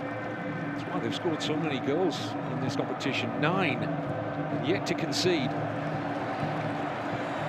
Brahimi, Al-Massawi inside. Well, the pass is on here. Is he taken out? Yes, but outside of the penalty area. Again, a very good angle taken up by the referee to see that. Let's have a look what colour the card is going to be here. Oh, well, it's Majrashi.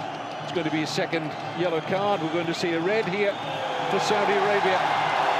Majrashi sent off. Second yellow card means a red.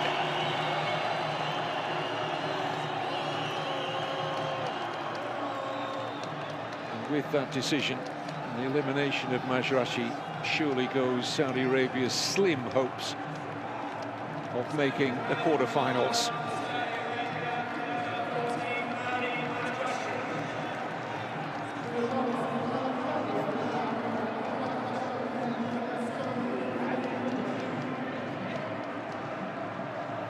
Good platform now, you would have thought, for Morocco to go on and stretch their lead. A little over 10 minutes remaining. Over the free kick is Driss Fetoui of the Al Salia club in Qatar. Left foot means he's not going for goal. I'm surprised they're not putting a right-footed player over this. Would have been a good opportunity to strike immediately for goal. It's pretty tame in the end.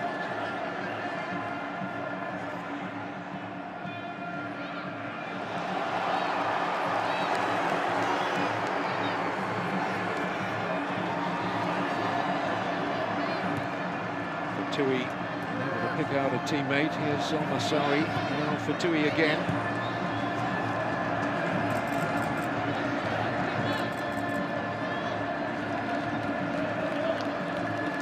Talked about the high fitness levels of these young Saudi players. It's going to be in evidence in the remaining minutes as they are a man down.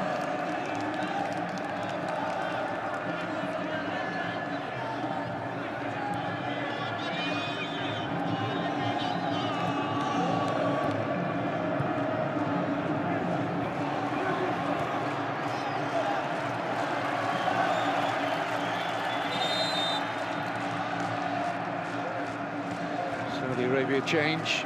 Al-Brikan coming off to be replaced by Hamid Al-Ghamdi. We're also going to see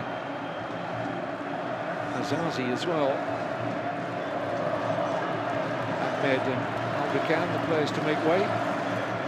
Azazi, by the way, only 18. Looking at Al-Ghamdi there, but Suleiman Azazi, from what I've seen of it at this tournament, was a starter against Palestine. Had a good game too. One for the future, maybe. As many in the white shirts of Saudi Arabia hope to be in the senior national side.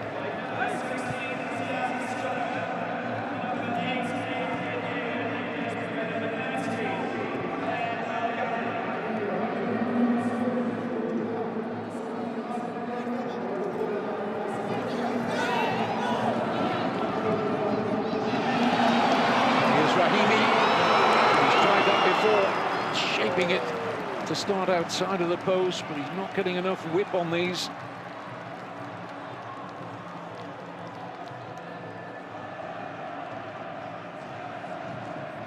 Had a good game though, Rahimi.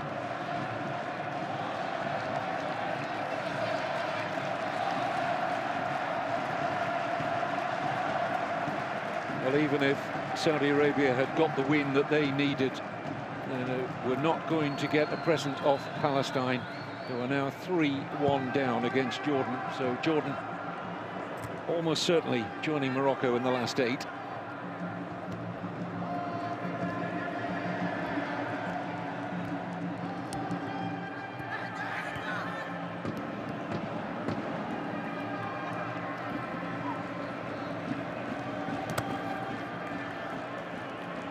Mean that Jordan would face the winners of Group D as runners-up to Morocco in this section. Algeria and Egypt are fighting out for top spot tomorrow in Group D. And our quarter-final lineup will be in place.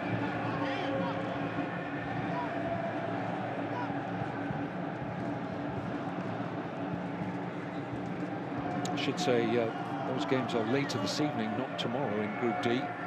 Tomorrow's a rest day in the tournament and the day after, before the quarterfinals get underway. So wherever you are watching, try and pull up a seat, in particular for that Algeria-Egypt match. Should be a very interesting affair.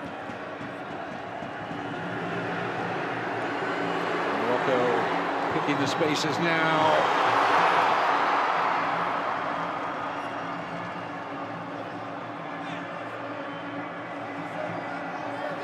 The other match in Group D, by the way, this evening is between Lebanon and Sudan. They haven't got a point yet on the board.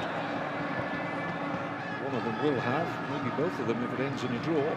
So they're just playing for pride. They're already out.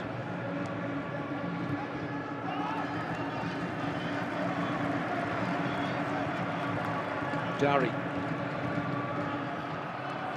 Al-Masawi, Rahimi,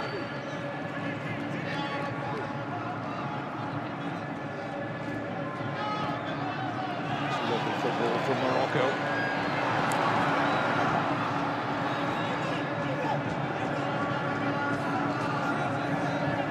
Bertoui switches the point of play intelligently.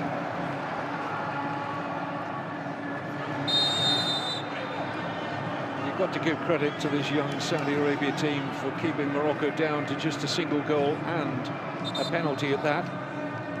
They've not found a way through in open play.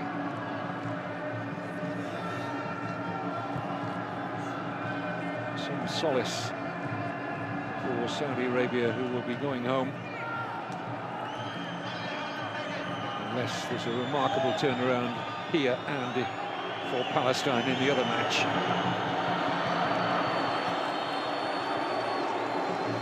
Got even worse for Palestine. Jordan have scored again. 4-1 they lead, and that is that. Jordan are going through to the last 8.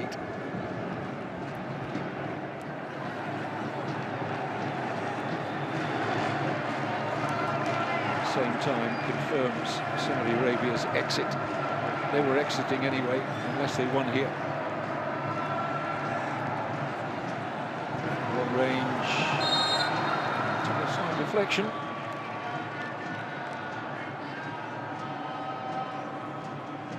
It will be a corner to Morocco.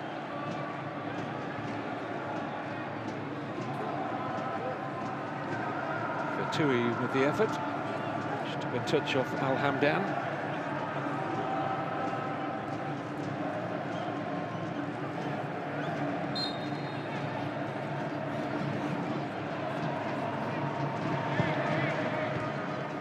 Get the impression there's a second goal here for Morocco if they really want it. They don't have to step up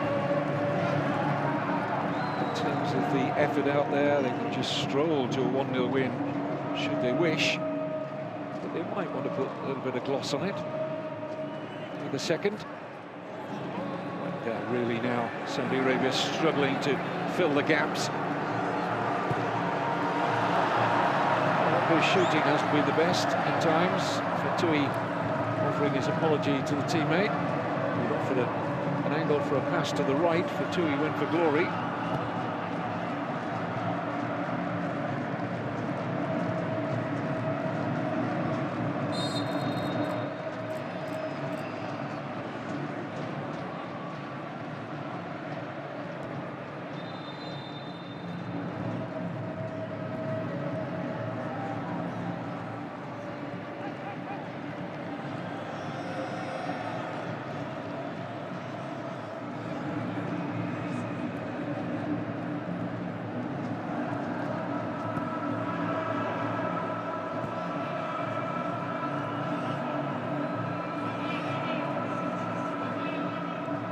Morocco beginning the defence of the Arab Cup in very good fashion. Looks as though it's going to be 3 wins out of 3 in Group C. The latter stages of their last match against Palestine, so they might just have something in their locker here. They've got a corner. Haven't had too many opportunities to throw bodies into the Moroccan penalty area, but this is one such chance to do so. And by Al Ghamdi, not enough height on the corner.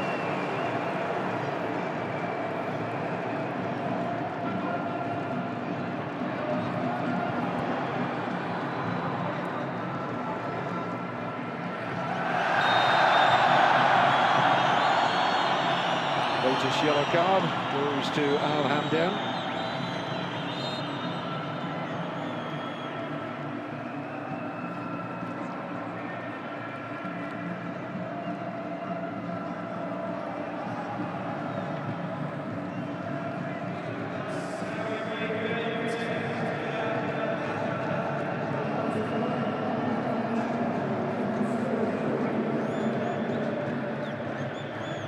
Well, I wonder, from what you've seen in the Arab Cup, if you've been with us before, who you fancy to win the title.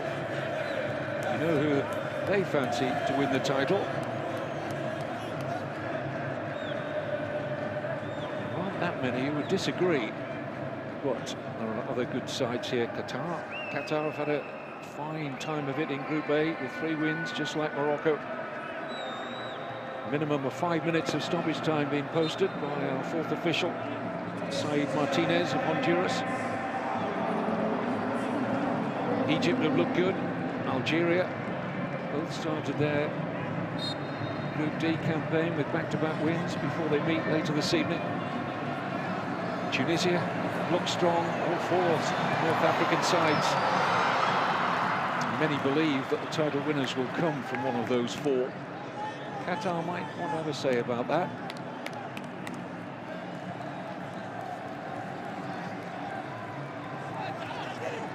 Late corner here then for Morocco.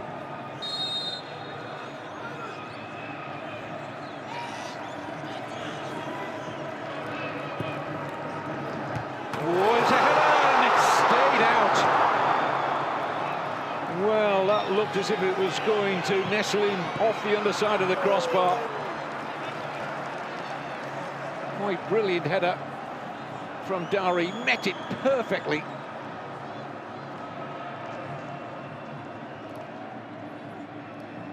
was all about timing.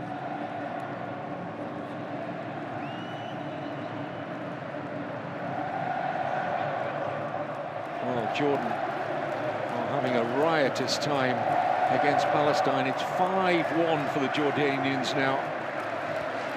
Rubber stamping their place in the last 8 in style.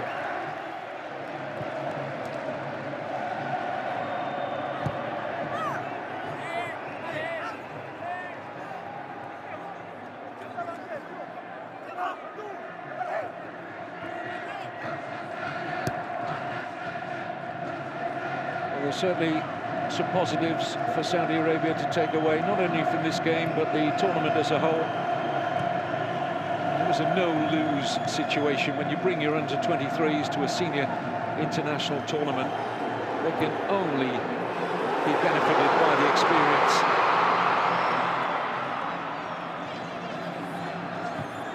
They've certainly competed in all 3 games. They've not been overawed. Youngsters very rarely are. There's no fear.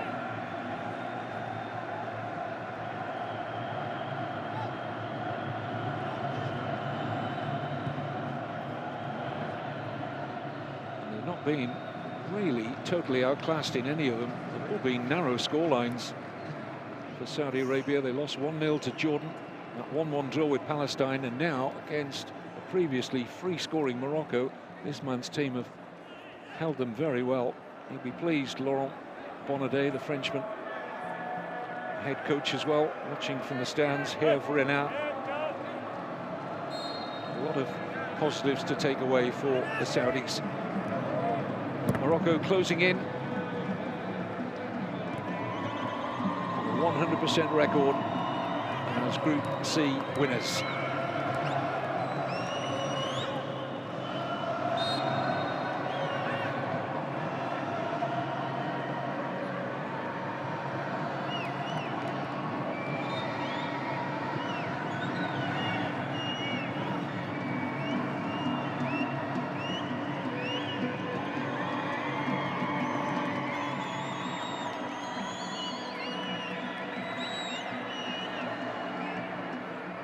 Could Saudi Arabia grab a last-minute equaliser, and then it would be an extremely good night's work for them. Morocco are not only proud of their 9 goals, but they're equally as proud of their clean sheets. And Mohammed aids that cause with a good take.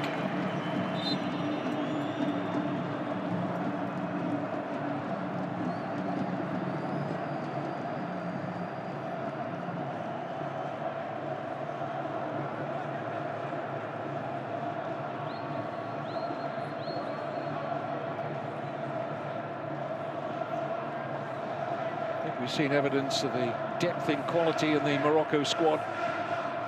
Those 9 changes from the last starting 11. They've still looked a very good outfit. Every man knows his role in the team. Talked about the excellent coaching job from Hussein Atuma.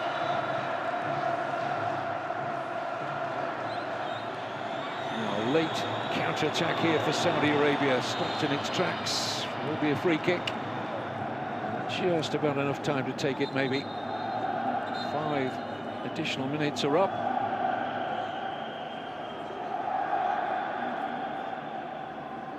Well, now or never for a Saudi goal. Well, it won't happen.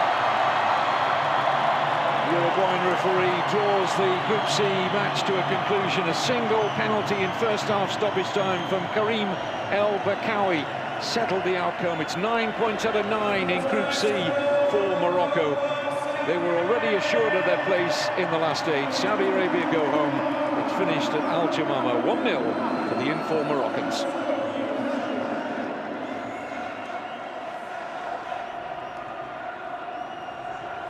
Well, they'll feel, Morocco, that it's just the first part of the job done. They know there's a stiff hurdle to negotiate in the last 8, where they'll face one of their North African rivals, Algeria or Egypt. They'll fight it out later this evening for top spot in Group D. Officially, Morocco, as winners of Group C, will play the runners-up in Group D. Both Algeria and Egypt on 6 points at the moment. Saudi Arabia end up with a single point for their efforts, their under-23s. But they did very well to finish as close as they did to this very good Moroccan side. 9 goals scored, non-conceding. Can't get much better than that. Any better than that. The fans have enjoyed what the players have served up for them.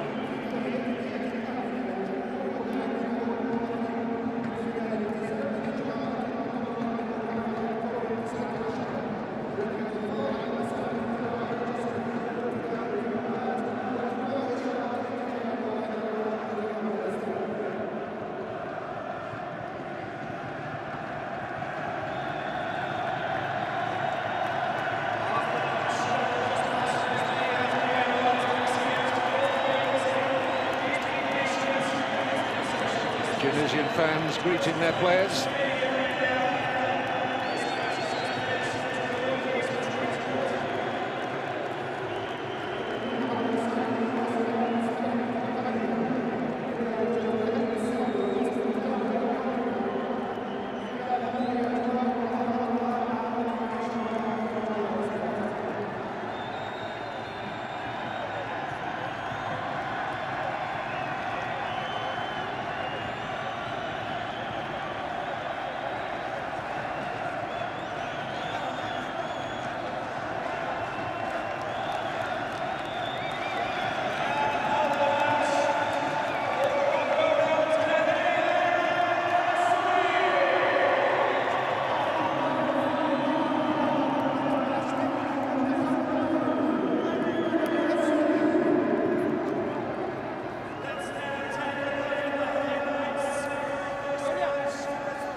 vous avez choisi la participation avec les jeunes.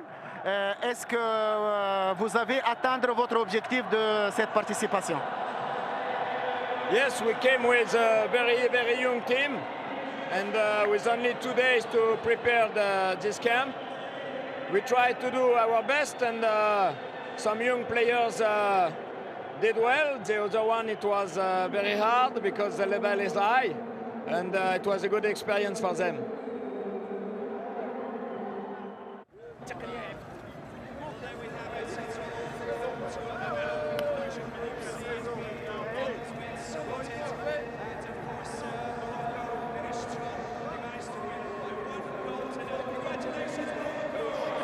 كابتن حسين، انتصار ثالث على توالي، تقييمك لأداء المجموعة التي أجريت عليها مجموعة من التغييرات؟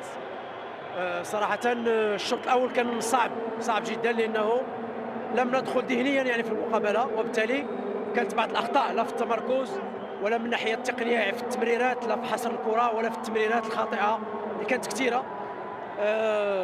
صلحنا الأمور ما بين الشوطين. الشوط الثاني تنظن أنه كان أفضل، كانت السيطرة تقريبا واضحة على المنتخب ديالنا، لكن مع الأسف لم نستطع ترجمة هذه السيطرة لأهداف. يعني كانت واحد المجموعة من المحاولات، المفروض أننا ننهي المباراة على الأقل ب3 أو 4-0، لكن مع الأسف من الصعب أنه بعد ضمان التأهل أنك تخلق هذاك الجو ديال الاندفاع 100%، لكن الأهم هو أنه الفريق عرف كيفاش يكسب المباراة وتنظم 3 نقاط إضافية، وتصدر المجموعة هو الأهم. إذا كان لحسين عموتة أن يختار من يواجه الجزائر أمام مصر؟ والله نحن هنا لنتعلم ولنتبارى، لنتنافس للاستفادة يعني من المنافسات أو من المنافسين كلهم. صراحة يعني لا أفضل يعني أحد المنتخبات، اللي مهم هو أننا نستفيد وتكون المباراة يعني في قمة الروح الرياضية وقمة اللي ممكن نقولوا التجمعات العربية، وإن شاء الله دائما سنهنئ الأحسن والأفضل والذي سيفوز بالمقابلة. كل توفيق إن شاء الله. شكرا.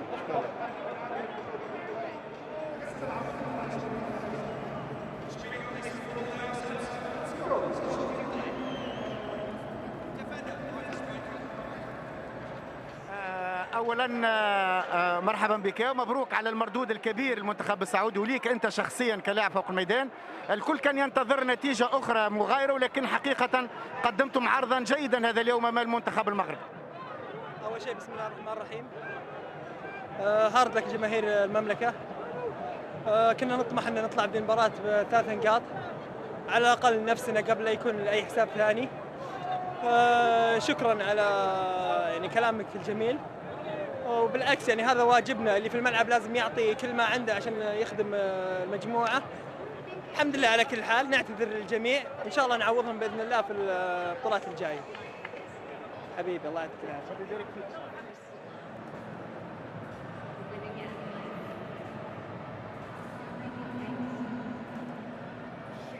سفيان، هنيئا الانتصار هو الثالث على التوالي. شفناك المباراة حاولت تسجل لكن لم يحالك بالحظ. كيف تقيم أداء المجموعة وتواجد سفيان كأساسي في هذه المباراة؟ الحمد لله كنبغي نشكر جميع الزملاء ديالي على القتالية ديالهم. الحمد لله حققنا العلامة الكاملة، يعني 3 الانتصارات من 3 المقابلات. الحمد لله حنا غاديين في السكة اللي جينا عليها. نتمنى ان شاء الله اننا نمشيو ان شاء الله للنهائي ونفوزوا باللقب، لان كما كتعرف المجموعه كنخدموا كمجموعه كامله. يعني ما كاينش اللي كيلعب اساسي واحتياطي، يعني حنا كمجموعه كاملين.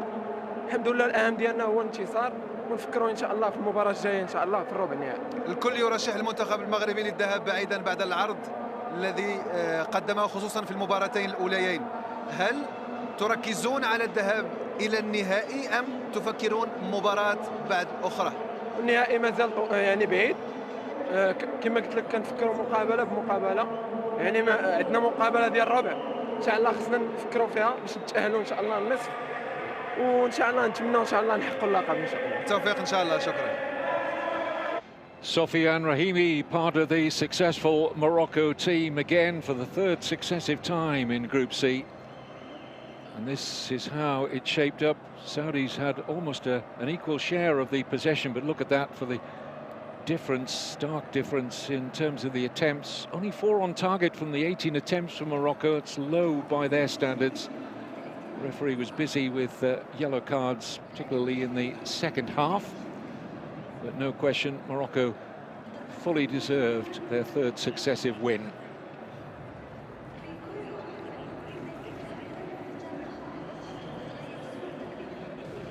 Morocco started this match at Al Tamama Stadium in buoyant mood after a terrific start, which has excited their support with back-to-back 4-0 wins against the Saudi Arabia under-23s that have attended this tournament.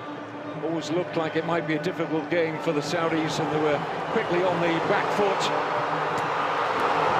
with Rahimi striking the outside of the post in the first half.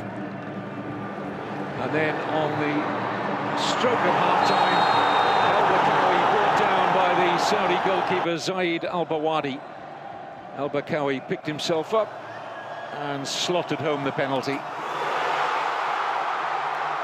Goalkeeper got fingertips to it. It was just the pace of the El-Bakawi penalty that got the better of him. Good attempt to save it.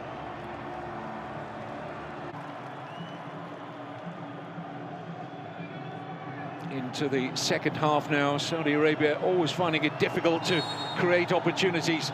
This was a moment when they thought they had a free kick just outside the penalty area.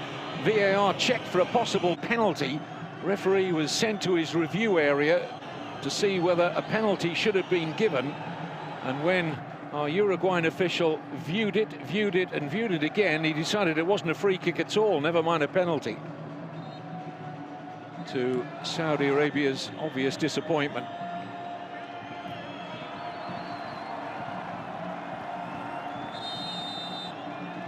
This was one of the flurry of yellow cards in the second half for Faris Albrikan. He would get a second yellow card for Ali Majrashi late on, and a subsequent red for the Saudi Arabia defender. Hard enough with 11, tougher still with 10. Morocco went in search of a second goal and were very unlucky not to get it. Ashraf Dowry with a beautifully timed leap and header, which came back off the underside of the bar and somehow stayed out. Final score in Group C. A 100% record so far for one of the title favourites, Morocco. They beat Saudi Arabia by 1-0. So thanks very much indeed for joining our coverage. The Arab Cup will continue as we remind you of the Group C standings. Congratulations to Jordan, who beat Palestine 5-1 in the other match in Group C this evening. It's Palestine and Saudi Arabia who go home. More action to come for Jordan and Morocco. And until the next time, bye-bye.